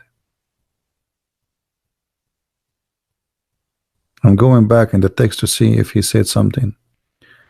What Moses heard, Gabriel voice in the name of Allah. What Moses heard is Jibreel voice in the name of Allah. What is that? Is that coming from the Quran or from the yellow pages? Nobody can hear the voice of all God, such as Moses heard Jibreel, the voice. Where do you get this from? Let me show you that you are a stupid idiot, certified one. Here we go.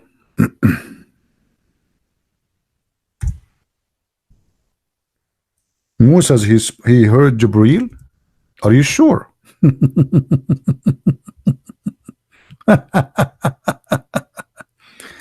All right. What a stupid idiot you are. This is chapter 28, verse number 30. Speaking about Moses. Moses, he saw a fire from far away. So he said to his family, I'm going to go there and grab some. But when he came to the fire, a voice was heard from the right bank of the valley, from a tree in the holy ground. O Moses, verily I am Allah, the Lord of the world. So you idiot, you are saying to me the one was talking is Jibreel?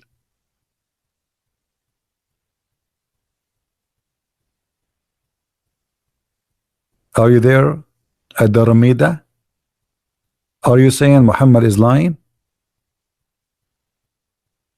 The voice saying I am Allah. So Jibreel was talking saying I am Allah? Are you there at the Ramida Dida? Jibreel was saying I am Allah?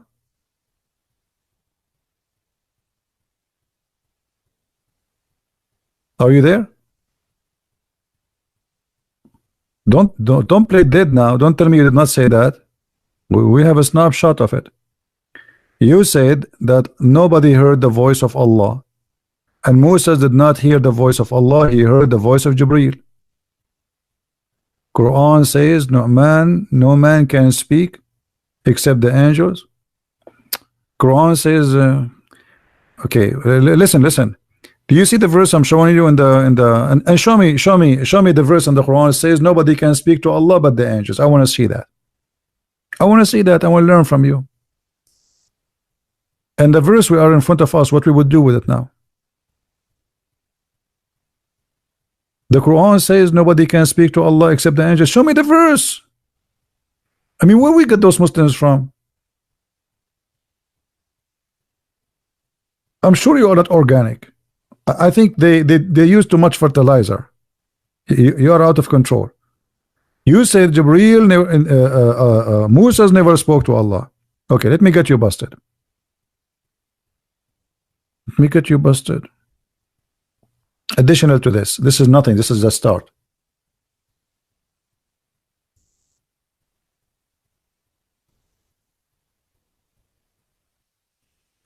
Who is talking here? And who is talking here?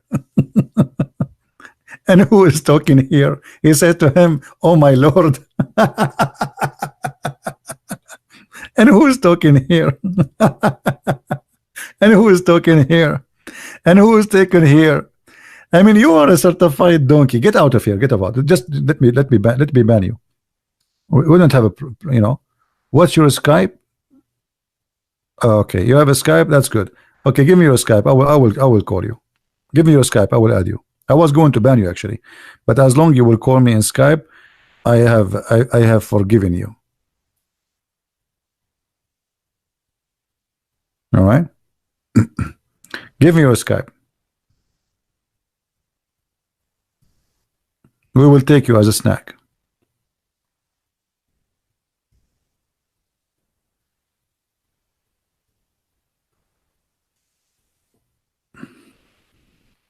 Give me your Skype.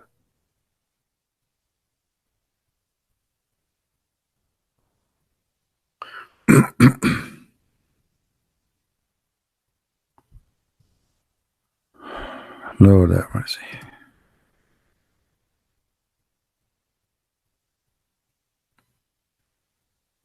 Log online and let me call you.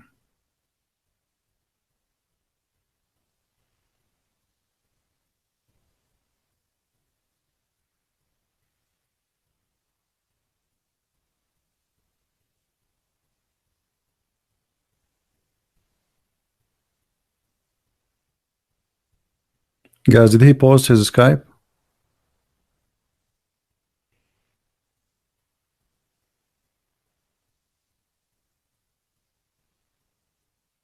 Where is his Skype?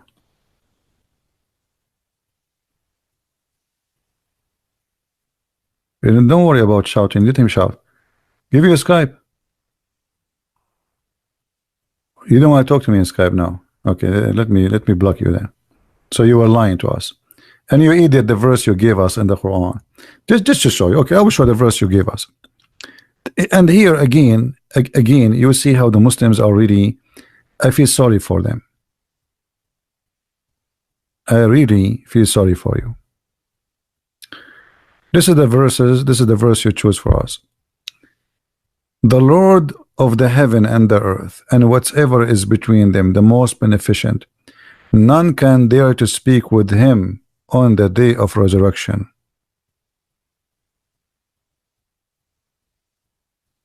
Which means nobody dare to question. Nobody dare even to be open his mouth. That is about the day of resurrection. You're a stupid idiot.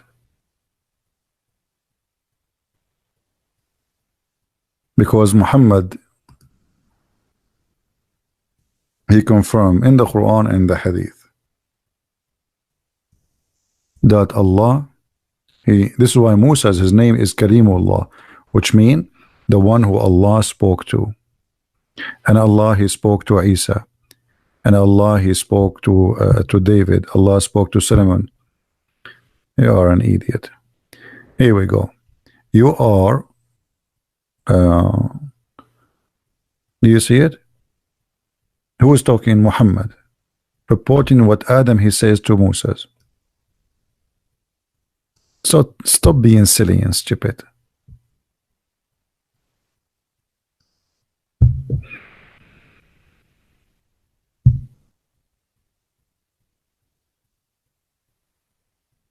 So are you saying Muhammad is a liar? Okay, are you saying Muhammad is a liar? Confirm to me. Muhammad, he says that Moses, he spoke directly to Allah. So are you saying Muhammad is a liar? Your prophet. I'm not going to go over, here we go. Muhammad, he says that Allah spoke directly to Moses. Are you agreeing with me that Muhammad is a liar then? Are you a Muslim who is agreeing, getting your prophet busted? Because if you are saying nobody spoke to Allah and nobody can speak to Allah, that means Muhammad is a liar. This is Sahih Hadith. It's very authentic. So what do you say?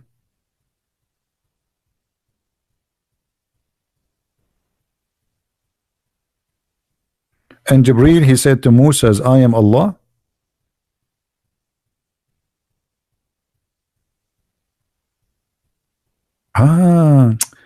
He did not hear the voice of Allah. He heard the voice of the angels. The angels, they were saying to him, I am Allah.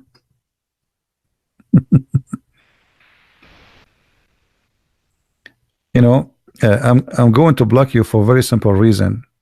I hate stupidity. I have no patience for it. Don't come here again. And don't get married. Because your wife, she will commit suicide immediately. I feel sorry for her. I really feel sorry for any women, by the way. You see, there's many men, and specifically men, I'm not going to talk about women. They don't deserve to have a family. They don't deserve to get married. They don't deserve to have children. They are extremely stupid. So imagine you are a child and you have a father like this.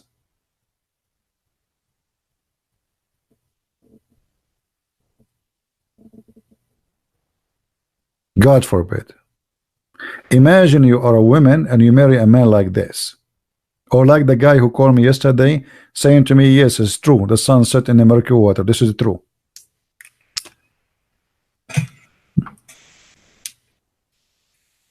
Right?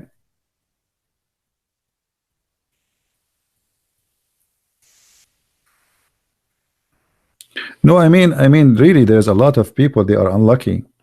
This is why, if you ever want to get married from a woman or a man, try always. I mean, if you are silly, then marry a silly person. I advise you actually not to marry a smart person, because if you are a silly person and you marry a smart person, that's the person you marry from will commit suicide, will go crazy because of you. So it's better to marry someone like you. You are silly, marry someone silly. You are stupid, marry someone stupid. Then everybody will be happy. You will spend the day talking about actors and opera. Everybody is happy.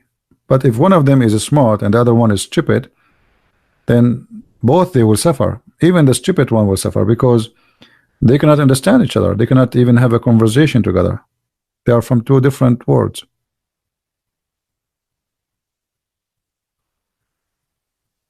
Sharmak Noor. Who is Sharmak Noor? Is he a Muslim?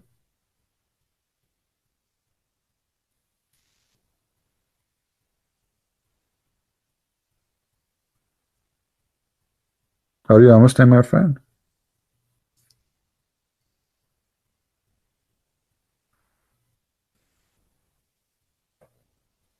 No, my Skype is working, my friend. Give me your name, I will call you.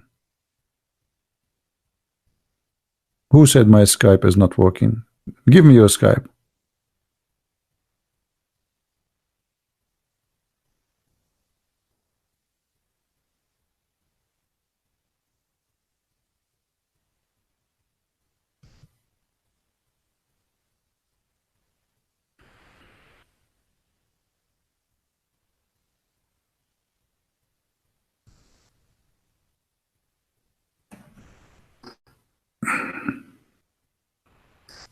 Ahmad, I am a liar? Why? I just said Muhammad is a prophet. Is that why you are saying to me I'm a liar? Muhammad, he prophesied that if he lie, Allah will cut his artery. So yes, the prophet, he was a prophet, he prophesied. At least there's one prophecy he says true. Let me show you.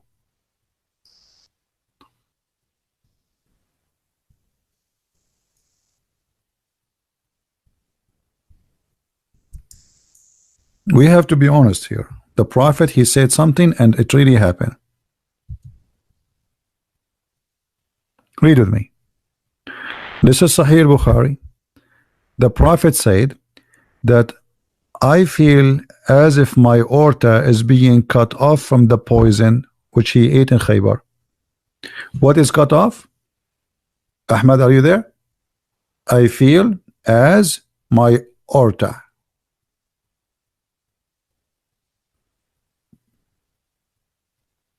Amazing. Muhammad died by poison. Allah did not save him. Okay, his name is... Okay, let's see if I can find this name in Skype. Hold on.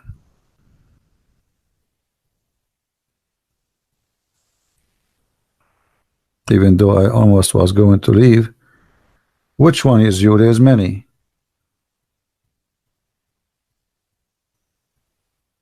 Which one of those three is you? Hold on.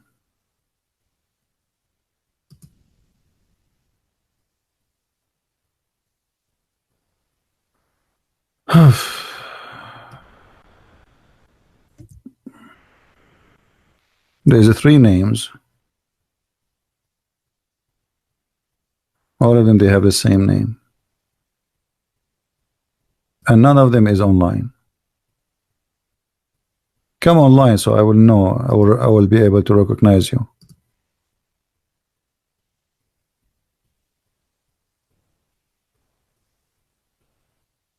No, I will not send messages to all, because then people, they will text me back and they are not the one we want them to text.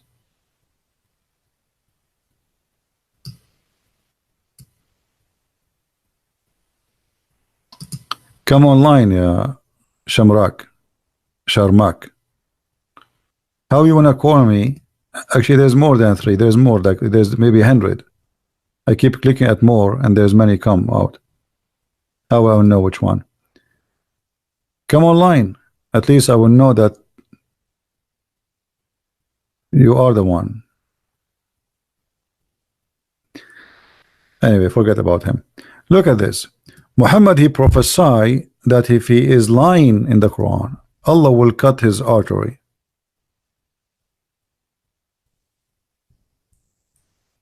And this is exactly what happened to Muhammad. If he is lying, Allah will cut what? Read it. If Muhammad is fabricating Quran,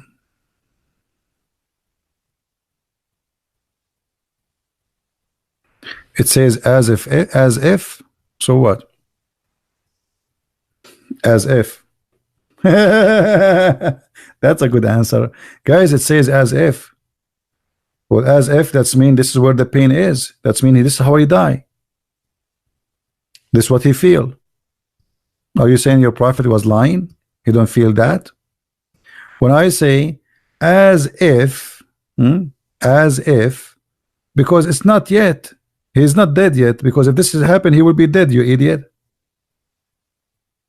If his artery is cut off, that means he cannot talk. He's dead. So now he feel it. Now it's happening, and then he die right away. You want him to say that after he die? You want him to say not as if you want him to say it cut off and he's still alive?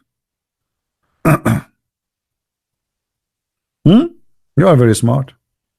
So the Quran, Muhammad says in chapter 69, if Muhammad is fabricating Quran, fabricating words, saying that Allah is the one speaking, surely we'll cut him from his right hand and we will cut his aorta. And this is exactly how Muhammad, he died.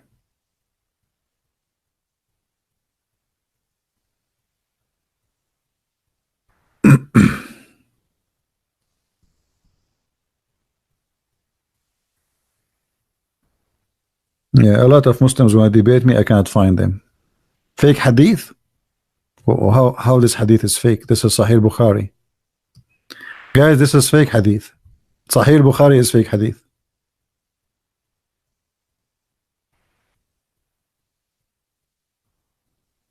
Anything get Muhammad busted is fake.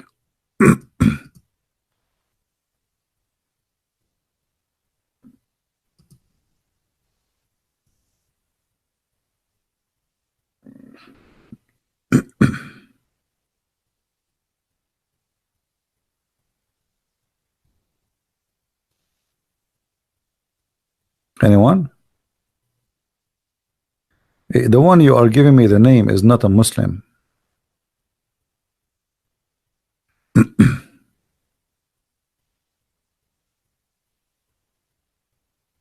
Yeah.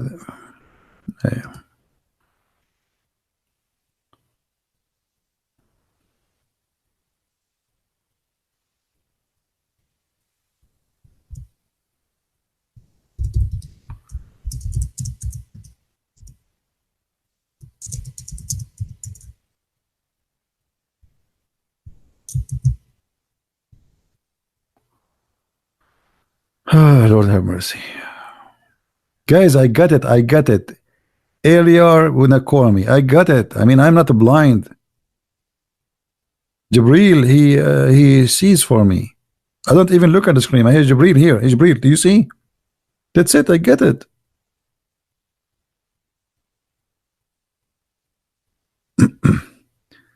Thank you, Gotham. And we love Germany too. And I hope they will solve their problems. Who's a Muslim wanted to call me? Come on. You know, sometimes, guys, I feel like a homeless. Keep saying any Abdul, like a guy sitting in the front of in the street. You know, any penny, a dollar, like any Abdul. How many times I say any Abdul?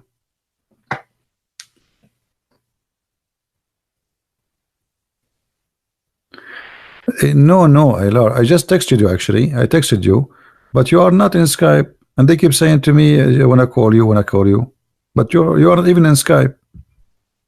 You're not bothering me. I told you before you can call me because you're an ex-Muslim.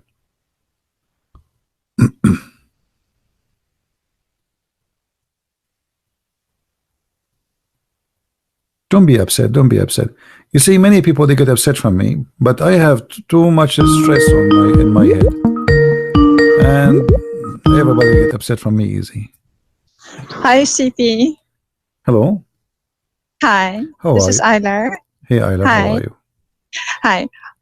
So I had a question regarding the history of Arabs, because in Iran they tell people that those Arabs that Muhammad came to were vile people who would kill their daughters and stuff like that. I was always wondering if this is even true.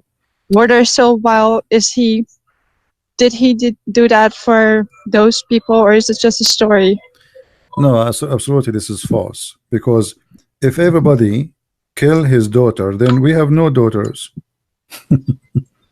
right? Okay, but there were like cults who would actually do that, offer their daughters to these idols. So it's not No, no, totally no, no. unhistorical. That's not true. First of all, Okay, isn't it Muslim they say that Muhammad he was working for a woman, her name is Khadija? I always use this comment, but Okay. So how Khadija, how people they bury their daughters, but men they work for women. You know? In the Middle East we have queens, women who they are leaders, kings, they are ruling kingdoms. Even in Iran you have. Actually Muhammad he said when the daughter of Kisra she became a ruler of Iran, he said a nation ruled by a female they will never be successful. oh wow. So Okay. it is Muhammad who was putting women down, and the kuffar they make women queens and kings. So how Muslim they say that? Because this is an endless story they tell people in Iran.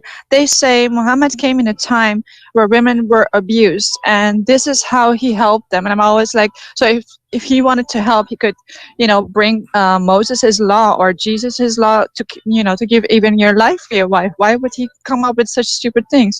But then I like, yeah, they were stupid, so he was needed. And because you're an Arab and you know the history very well, I was like, maybe this whole story is a lie, so they can keep up this narrative. It is a lie, because simply what the Quran is saying, you see, there's nowhere in the Quran it says a female child was buried. The Quran says the following, but they try to fool those who don't speak Arabic. Look what they say here in chapter 81 verse number 8. It says, when the female, and they put between two brackets, infant buried alive, okay, and then between two brackets, as the Arab pagans used to do, shall be questions. I challenge any Muslim to show me where it says female and where it says infant. Okay, wow. There's nowhere. It says in Arabic al-maw'uda. Al-maw'uda, the one is buried, and that is the dead body. So there's no sex in it, like no, the gender is not okay. No, just no. This is like it's coming as a female, because this is Arabic word as a female for the body, like a body of a human being. It doesn't matter it's a male or female. We call it jutha. So that body which is killed it's a like in English it's different from our Arabic. Like in English we have I know we have the same in Iran. You have to say she before something, right? Yeah. But in Arabic no. Arabic there is words it's females, and there is words it's a male, but it's not about a gender. As an example, table is a table is a female, chair is a male. Okay, but neither the chair, neither the table is a female or male, right? You know what I mean? Yes. Yeah. So the same here. It says al-maw'uda, the one which is buried. This is what al-maw'uda mean. So there's nowhere it says female and nowhere it says infant.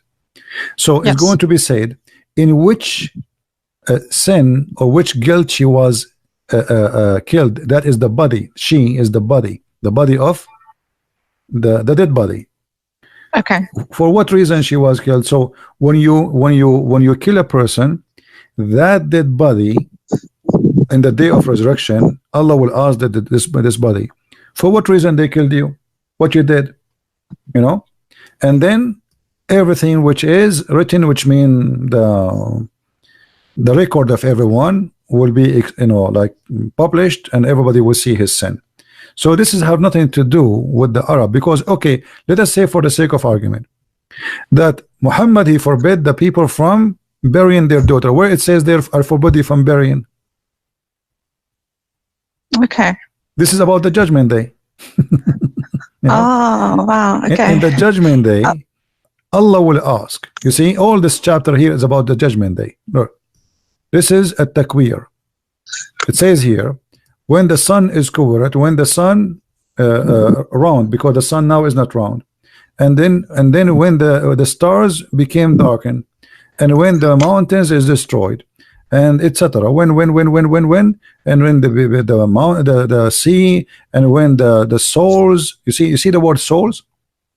I can't see because I'm calling you on my phone. I'm sorry. Oh, okay. I have to look back after. Yeah.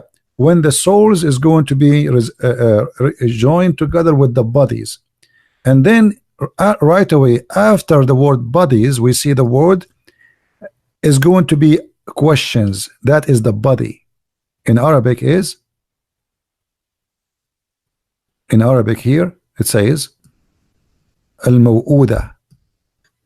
So that is a question about the body which is buried is going to be rejoined with the soul, so it can talk, and then we will ask that body, who and why you been killed, for what reason. All right. However, by the way, here it doesn't even say killed, not necessarily killed. The verse after it says killed, but here in the verse here it says, and the one who is buried is going to be questioned for which sin was killed. Now here killed, it can be any reason, somebody killing anyone, you know, murder, etc. So everyone will be questioned for a crimes he did. For what reason? And there's nowhere here is speaking about what they claim. Okay. Yeah. Thank you. Same time. If this is true, shouldn't they quote for us some stories of people they bury their daughters? Who are they? Yeah, there are like extra extra Quranic scripture describing those tribes and stuff. And I'm always like, maybe it was a very small tribe, if they were even doing that. But at the same time, as you mentioned very well, Khadija was his wife. She was wealthy, very well educated. So how is that in that time women were treated like Khadija as well? So it's a really weird story. At the same time, when Khadija, I argue, Khadija, she was not educated. She was a really stupid woman. But let us say, really? Yeah, she was a stupid woman. Otherwise, she would not marry Muhammad anyway. Maybe she was demonic and wanted to use him. No. He is, because she was not a. She is a silly, stupid woman. She is very old, and she married someone a lot younger because he is for sale. You know, there's men, they are cheap. If they see a woman, she is rich and she is old, even if she is 30, 40 years older than them, as long as she have money, you know, they will marry her. But here, they teach this in Iran, that she was very well educated. No, what education? So What they say they say Muhammad learned a lot from her about Judaism, about Christianity. No, first of all, Khadija, she was not even Christian. She was Nasara, and Nasara is a cult like Jehovah's Witnesses. It's a cult. Okay, have nothing to do with Christian. Yeah. Secondly, even according to the Muslims, Khadija, she was a bad woman, and I will tell you the story here. Let me. I will put it in the screen, even though you cannot see it. Yeah, I will see it later. Thank you. Yeah. If we go, there's a chapter in the Muslims books is called the examination of the wahi, which means inspiration of Allah. Khadija, let us see.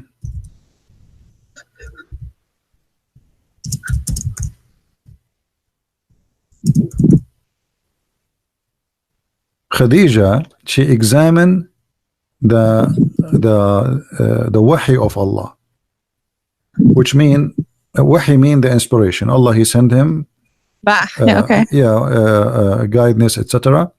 And Khadija, she proved to Muhammad that he is a prophet. How? Let us see how smart Khadija is and how smart the Muslims with her. This is the book of As-Sirah. Okay. Sirat ibn Hisham, we are showing on the screen for the Muslims. Volume number 1. And this is the hadith in front of us.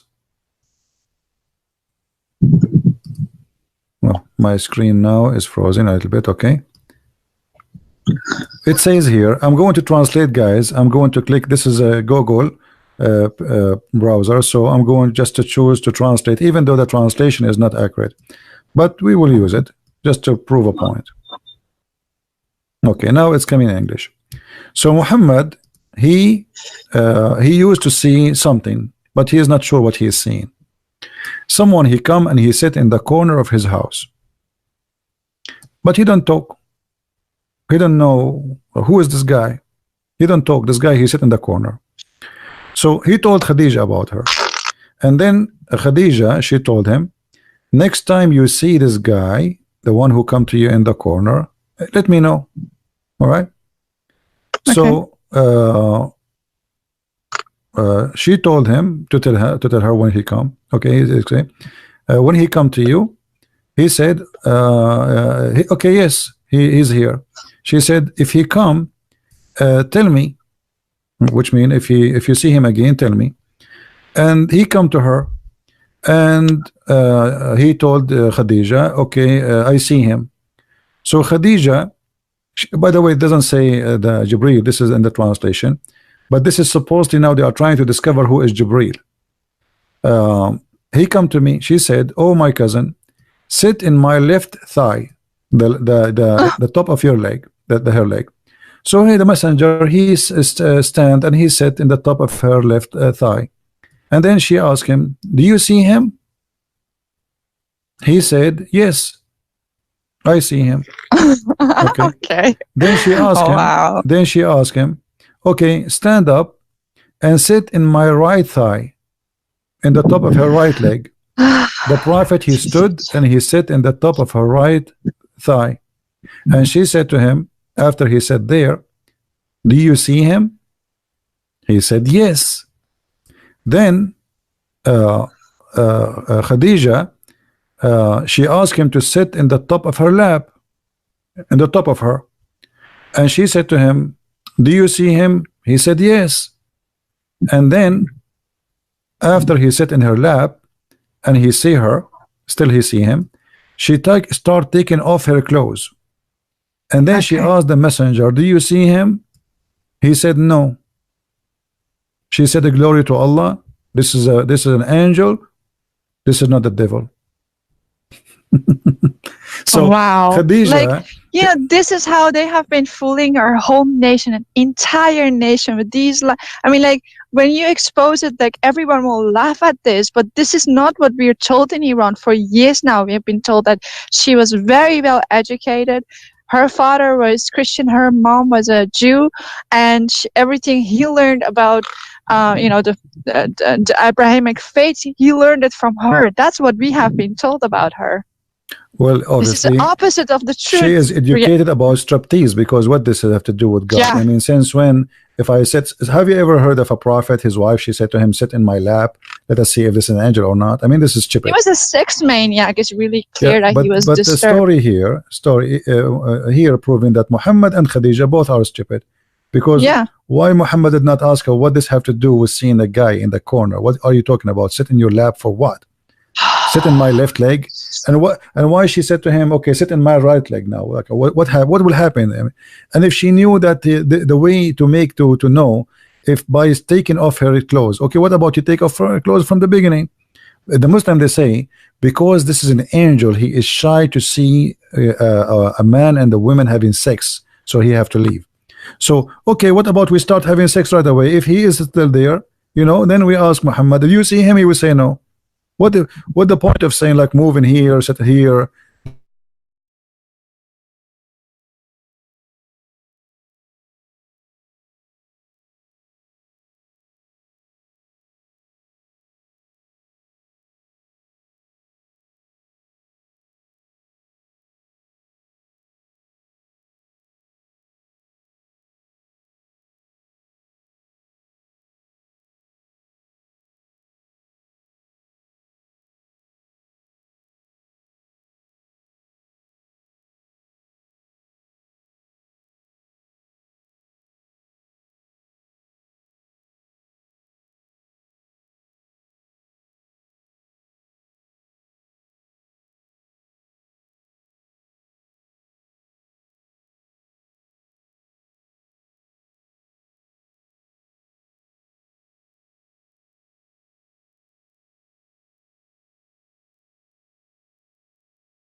Guys, sorry for this.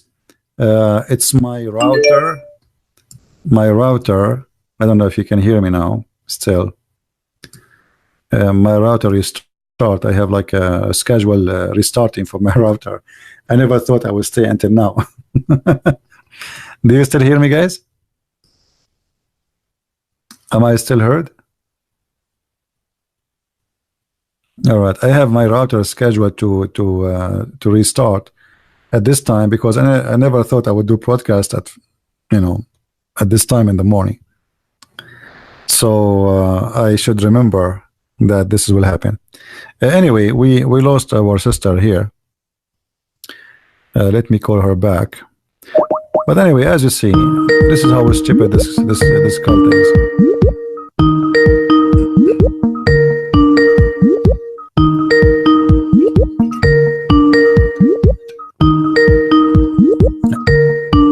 I guess she is not there anymore. Maybe she lost her connection too. Anyway, so when the Muslim they speak about Khadija, I mean, I don't know. Sometimes, like, I really, it's funny how this story even came to existence. Did Muhammad go around telling people that my wife, when I saw an angel, she told me to sit in her lap? And if this is true, what kind of a man he is? I mean, imagine I was sitting in my wife's lap and then I come and say, hey guys, I was sitting in my wife's lap. I saw somebody in the corner and my wife, she said to me, sit in the top of my right thigh and then my left thigh. And then she asked me to sit in the top of her. And then she asked me, she started taking off her clothes. I mean, what is that?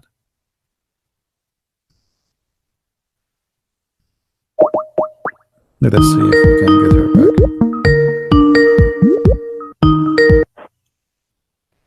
Hi, CP. Sorry, dear sister, I lost you. I apologize. Oh, I'm sorry too. I'm walking outside. Yeah. Anyway, do you have any other question?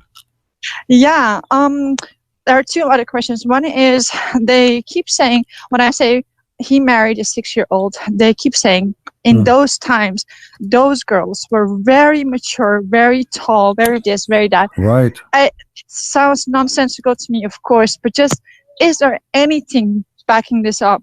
Or is it another a lie they're telling? You know, Aisha, the one they are saying she was mature. She was playing with her dolls, you know. So how she was mature, but yet she is playing with her dolls. Not only that, they refute this, that there are grown-up people who still play with dolls. No, not true. You know, Even she called him her daughter, her daughters. Aisha, at the age of 14, she called them my daughters. At the age of 14. So imagine at the age of 16, she called them what? You know? My mom. And by the way, when you see the translation, you will see the Muslims they don't translate the word my daughters. You know, they lie a lot. I'm trying. Here we go. You see, guys, this is the hadith, and this is Sahih hadith. This is Sahih hadith. This is Sunan Abu Dawud, hadith number 4932. Sahih. Here you will see Muhammad. The curtain left up, and he saw her playing with some dolls. And Muhammad, he asked her, "What is this?" She said, "My dolls." In the translation, in Arabic, it doesn't say that. In Arabic, it says, "My daughters." Banati. Oh, wow. Yeah, banati. You know, actually, you know what? I will use Google. I will use Google browser, so we can translate using Google browser. Guilty liars. That would different. That's so sick. Seriously. Yeah, always. This is why I say never trust Muslim translation. Okay, I'm going to. You see, this is the hadith here. I'm going to click and translate. Let us see if the word "my daughters" will appear in the right side. All right, here we go.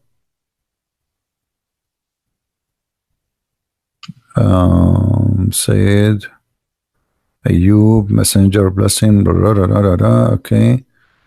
Covering women, covering daughter Aisha among them. Two wings. Where is the word? Here we go. Guys, does it say daughters? Do you see in Google translation the word daughters? Wow. Do you see it says daughters? In the English here, now we have two English translation. The one made by Muslims in the left, and the one is done by Google automatically for the Arabic text. The word daughter is totally gone, and they never translate because this is very embarrassing. So let me just have. So he slept with people who he called his daughters, right? That's just like, okay, wow. No. The Aisha, she have dolls, and she is calling her dolls my daughters. Oh, that I was. Yeah, like, that's what I'm talking okay. about. Yeah. So he asked her. She have dolls with her. He said to her, "What is this?" She did not say my dolls. She said my daughters. Oh. Okay. So that makes it sure that she was a child because only she's a children child, and she is at this time she is 14 years old because this has happened during the time of Tabuk or Khaybar according to Hadith. So she was 14 years old.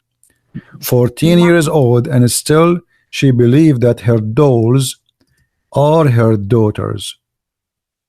Now, they might say some girls like they grow and they keep their dolls since they were children, but this is from memory. But she will not play with them, and she will not call them my daughters. Wow. Okay. You know, and she's playing with them at that moment. She is playing with them. You know, and obviously Muhammad is talking to her as a child. And he said to her, there's one of the dolls, not all of them, they are like in the shape of a female, one of them in the shape of a horse and have wings. So he said to her, "And what is this? A horse with two wings?" She replied, "Have you not heard that Suleiman had a horse with wings?" You know, so so here Muhammad, he laugh at what? Laugh at how cute she is. You know what I mean? Wow. You see, here it says he laughed until his teeth they show, because which I mean he laughed like crazy. You know, so he's laughing what? Because she is mature. And this will expose everything for them if people will actually know these stories. I already sent you a message on Skype. You can listen to it later regarding this. All right. Thank you so much for revealing all of this. Honestly, like this is just insane. You know, I have one more question if you have time. Another, maybe I can ask it later if you have no time. No, it's okay. But you know, for me, I wanted you to call me, like just because you want to, you know, you post for the Iranian community. So yes, I want you to call me again in different timing, So that will be only like short video for you, so you can download it, because this video is very long. Otherwise now you have to download it and cut it off from the time you know that will make you maybe, I don't know how easy it is for you. So either you download this video so you can take your questions and post it in your Facebook or whatever, or you call me again, you know, in a time where just only I make short video for you so you can download it and post it again in Facebook. Sure. All right? Sure, thank you. Yeah, you're welcome. Thank you so much. God bless you so much. Take care. God bless. Take care. Okay, bye-bye. And you know, please guys, don't be upset if I don't, many of you want to talk to me, and now actually just because she's ex-Muslims I accept, you know. If I say to everybody when I talk to me yes, you know, then we will not be able to talk to Muslims. But I know that she is important because she is trying to refute Muslims from her country, and she herself, she's an ex-Muslim. So those people are important for us to arm them with the answers they need, because they are different from the rest of us. They have a mission. All right, they have an important mission. Now here it's 5:11 in the morning. I thought I will make a video short. Now how you can download this video? It's going to be like 4 hours now. Man, what we will do?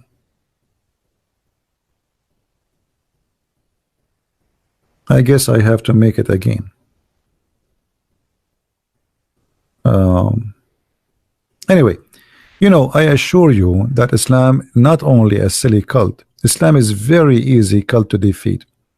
But usually the Christians are not trained and they know nothing about this cult. It's like, you know, I want to teach you how to do fishing, but there's no sea, there's no fish, and there's no pole, and there's no hook.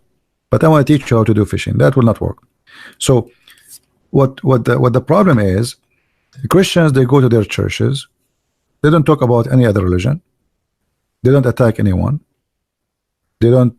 The priests don't teach them anything about how to refute answers. They do have a service, and that is really not what Christianity is about.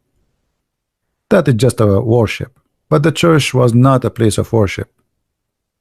Synagogue was always a place for discussion, debate, and education, not only a place of worship. This is why you see Jesus himself was debating with the Jews in the synagogue.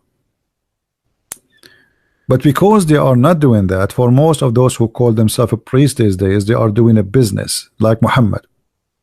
This is why many of the Christians are short of answers, because they never experienced such a thing. In the same time, the Muslims all day long, they do nothing except attacking Christianity and Judaism. A kid, he is 6 years old, the first thing he hear when he go to the mosque, Christians are bad and this is why they are bad. Jews are bad and this is why they are bad. Christian, he go to the church, they never said to him anything about Islam, about Muslims, about Muhammad, about anyone, you know. So then you grow up, you never heard, you never spoke, you never learned. All what you know that Jesus said, and I am following Jesus. All right.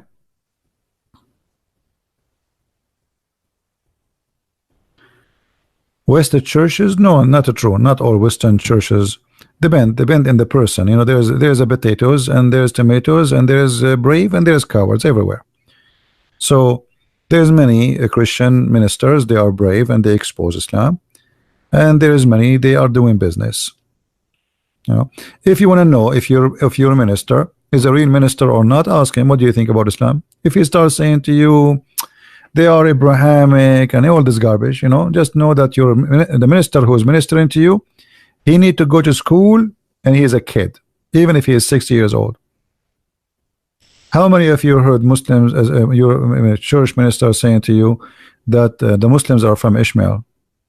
What made them from Ishmael? Where this is coming from? This is the propaganda of Islam, because they want to make Muhammad as if he is legitimate descendant from Abraham. This is the whole story. You know, and then the Trinity is a 400 years after Jesus. You see, Ahmad, I wanna use your text just to show you how silly the Muslims are. Ahmad, guys, did he say 400 years after Jesus, the Trinity? I will go with you. I will go with your logic. So if 400 years after Jesus is not good, what? How you accept then Muhammad, who came 600 years after Jesus? He never saw Jesus. He never met Jesus. He never spoke the language of Jesus. He never touched the book of Jesus. So how you let somebody witness to Jesus 600 years if you don't like the 400 years? Secondly, you idiot, the Trinity is in the Old Testament and in the New Testament. So how the New Testament and the Old Testament is speaking about God the Father, God the Son, and God the Holy Spirit, and then you says to me 400 years? Is the book of John written 400 years after Jesus, you donkey? Is the book of Mark written 600 years after Jesus? Is the book of Luke? I mean, Muslims are silly. Next time bring your dad, okay? And now you should go and play with the daughters of Aisha, just to show you how easy it is to defeat the stupid questions and accusation of no Mohammedan. You see, I just give you an example, and this is what we are doing here. We are arming you with answers. You see, there is people, they have knowledge, but they don't know how to answer. Not because they don't have knowledge, but they are not gifted. Debate is a kind of a gift, because not only you have to have a knowledge, you have to have a fast processor, you have to come with the logical answer. I mean, it's a complicated thing. It's a big challenge at the same time. And this is why the Abdul, they are afraid even to call me. Look at them. We keep saying any Abdul, as if I'm begging for like a sandwich. Right?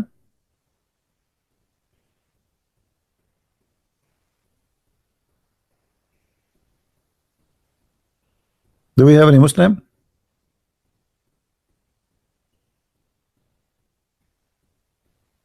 And what about the Hadith? And what about the Quran? The Quran you have today, the earliest one is written 800 years after Muhammad. Excuse me. What is the Quran you have? What is the Quran of Muhammad? And how you accept Muhammad to be the only witness for everything? Even in adultery in Islam, you need 4 witnesses. I mean, for just sex, you need 4 witnesses. For God, you do not need witnesses. Have you ever heard of a stupid cult like this? Guys, you believe it? To prove adultery in Islam, you need 4 witnesses. To prove God, 0 witnesses. Muhammad, he went to 7 heaven, he came back, no witnesses. Why? Why there's no witnesses? What happened? Okay, who is a Muslim when a witness that Muhammad was circumcised for us? How Muhammad order you to do circumcision, but he himself is not circumcised? What happened? Any Muslim can witness for us why Muhammad was not circumcised? Did you see?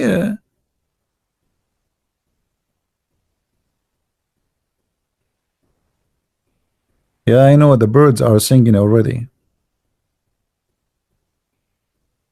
So, but look how silly they are. So, my friend, this is why I say, please download my videos. Even if you don't want to post them again in YouTube, make a library. I spend all those hours not to waste my time.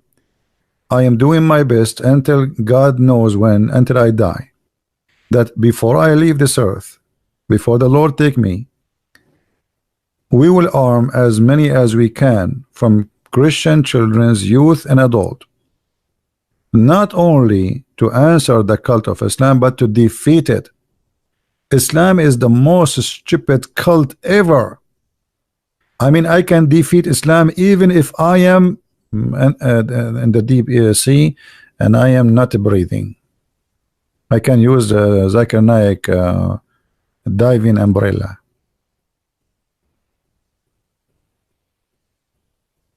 Right? Muhammad, he did not need circumcision. Why?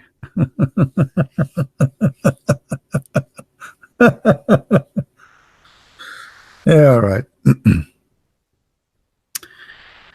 uh, anyway, just put in your mind, always remember something. When a Muslim, Muslim, he says something against Christianity, use his logic. I keep repeating that. Did you see how I answer this, Abdul? Use his logic. 400 years, like Mimi Hijab, he said to David Wood, 4,000 years. 4,000 years, and the Jews instructed to worship one God. 4,000 years, which means from the time of Moses until now. But the Quran says that the Jews, they worship a guy, his name is Uzair, and he is the son of Allah. So when the Muslims, they say there is no Trinity in the Old Testament, so who is the Jews they worship? There is no son of God in the Old Testament. This is what they say. The Jews, chapter 9 verse number 30, it says that the Christian, they worship the Messiah as son of God, and the Jews, they worship Uzair as a son of God. Read it. So when he said for 4,000 years, 4,000 years, that's mean the Quran is a stupid book. It's a lie. It's in front of you. Guys, the word Jews mean some Jews. That's stupid of you to say, because if some Jews, they do that, you don't say the Jews. Correct, guys? You don't say, here we go, Ahmad, just to show you how silly his answer. He's trying to defend.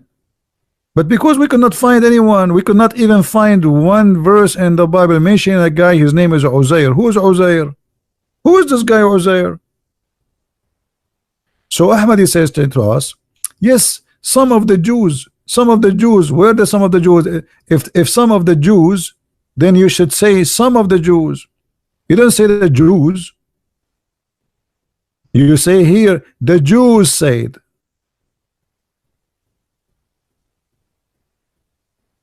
Nowhere it says the Christians said. The Jews, the Christian, not some of the Jews, some of the Christians. So stop lying. And who is this guy Uzair? All the names in the Quran are quoted wrong. Mary, she is the daughter of Amran. Who is Amran? Mary, she is not the daughter of Amran. Where is this coming from? Moses is the daughter of Amran, because Moses is a brother of Mary according to Muhammad. And Moses, his father, is not Amran. Who said that? Amram is not Amran.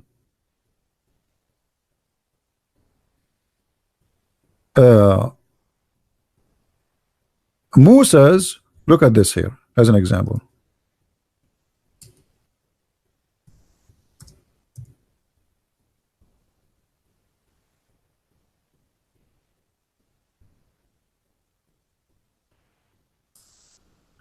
Read it, read this, read and laugh. Moses, he met the Samiri. Moses was in the time of the Samiri. The Samiri and Moses, they were in the same time. Have you ever heard of a stupid God like this before?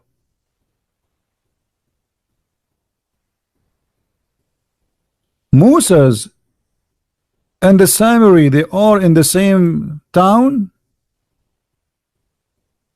Hello? Any Abdul?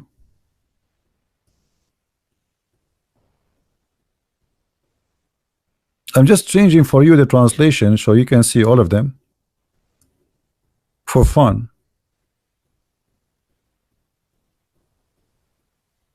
Samari is the Samaritan. The Samaritan. Oh, what is this? Moses and the Samaritan? Are you sure?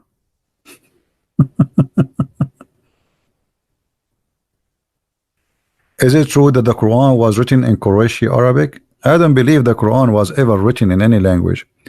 I believe the early Quran, mostly it was, most of it is in Aramaic. You know, this is why the Muslims cannot understand today most of the Quran.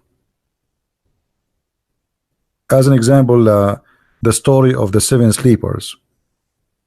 The Muslims, they are so confused about it because this is like a Aramaic story. So the word Kali'ahum, they understood it as Kalbahum, and there's a huge difference between Kali'ahum and Kalbahum. Kalbahum is their dog, Kali'ahum is their provider. So the Muslims, they took the story from the Aramaic. Muhammad, he took it from the Aramaic, which is a fiction story about an angel opening his arms. Have you ever heard of a dog having arms? This is what the Quran is saying.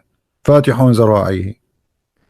This is an angel. The story says there's an angel who stood in the door of the cave to protect them. A dog cannot protect people from an army. Have you ever heard of a dog can fight an army? This only can happen in a cartoon. So the original story says that there is an angel opening his arm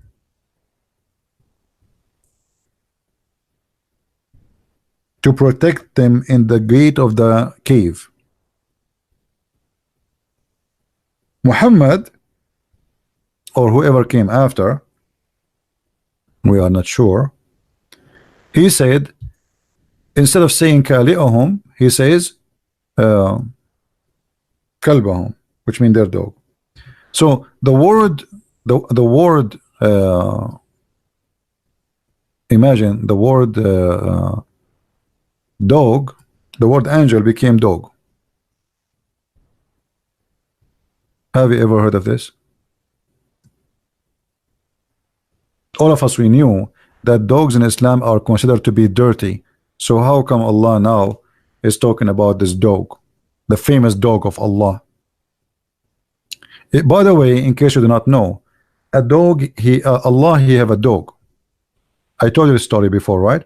When the cousin of Muhammad, he was reciting the chapter of An-Najm, and this is a proof that Muhammad is a star worshipper at that time. He said, he asked his cousin to believe in the Lord of the star. His cousin, he said, I kafartu bi Rabb al-Najm. I'm not going to believe in the Lord of the star. Then Muhammad said to him, aren't you afraid that Allah will send his dog and he will eat you? And later the Muslims, they claim that Allah, he sent his dog and he ate this man. So Allah has a dog. All right. Now here the story, it says, and their dog, he stretched his, look, you see the translation. This is why I say always translation is deceiving. It says he's stretching out his 4 legs. That's a lie. It doesn't say that. It says his 2 arms, zira'ihi. He opened his 2 arms. Dogs don't have arms. So the word zira'ihi is accurate, coming from the oldest story, original. The word kalbahum is not kalbahum, it is kali'ahum. Actually, even some interpretation, they get the correct meaning. They say the origin, it was not kalbahum, it was a mistake, it is kali'ahum. All right. Anyway, guys, it's time for me to go. It's already 5:30 a.m. in the morning, so I want to apologize. I'm not going to stay longer. I worship a man. You worship a shin. I worship a man who is alive right now. You worship a dead man who promised you God who have a shin. He have 5 fingers and he will hold the earth in 2 fingers. You worship who? The man I worship is God. He is a resurrector, he is a creator, he forgives sin, and he is alive as we speak. Your God, he never saw him, there's no proof of him, and he said a stupid thing. He think the sperm coming from the backbone, women have a sperm coming from her chest, her nipples, may Allah nipple you. So you are talking about worshiping a man, you worship a donkey. You don't know even how your God look like. Who's your God? You have no idea. You go on YouTube, you see Allah have a hand. Brother, Allah, he said he have a hand. What I can say? If Allah, he says he have hands, that's mean he have hands. Okay, why Allah have hands? And then your prophet, he explains his God. He says Allah have 2 hands in the right side. Well, nice to meet you. Allah have 2 hands in the right side. Your God, he have a birth defect. Have you ever heard of a God, his two hands are right hand? So you worship a God who have two right hands. Hey brother, do he have a left hand? No brother, he lost his left hand in a car accident. What if Allah has a foot? Yes brother, he have foot because he play with Real Madrid, brother. What? Are you there, the guy who says to me you worship a man? What your God is? He have fingers, he have hands, he have a foot, he have an ass, he have two eyes. What he is? You tell me. Octopus?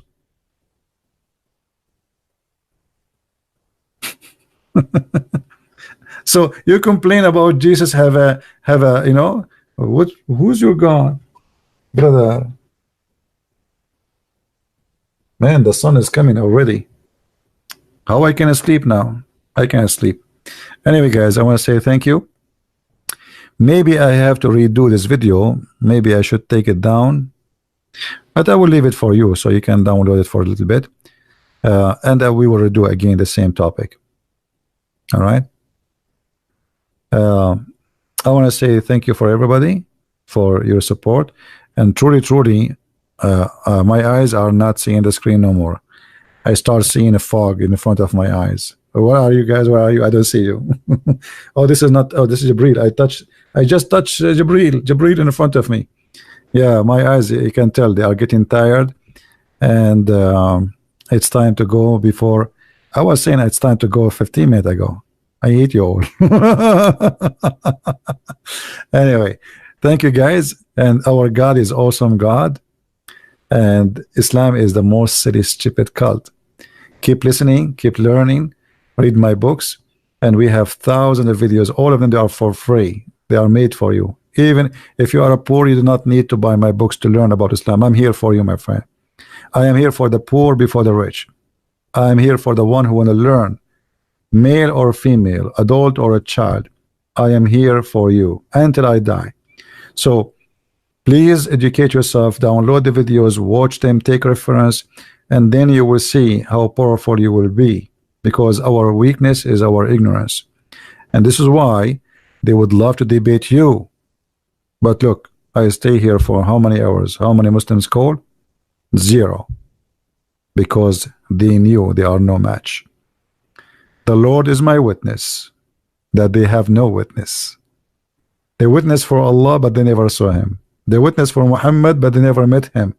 They witness for a prophethood, but he never make a real prophecy.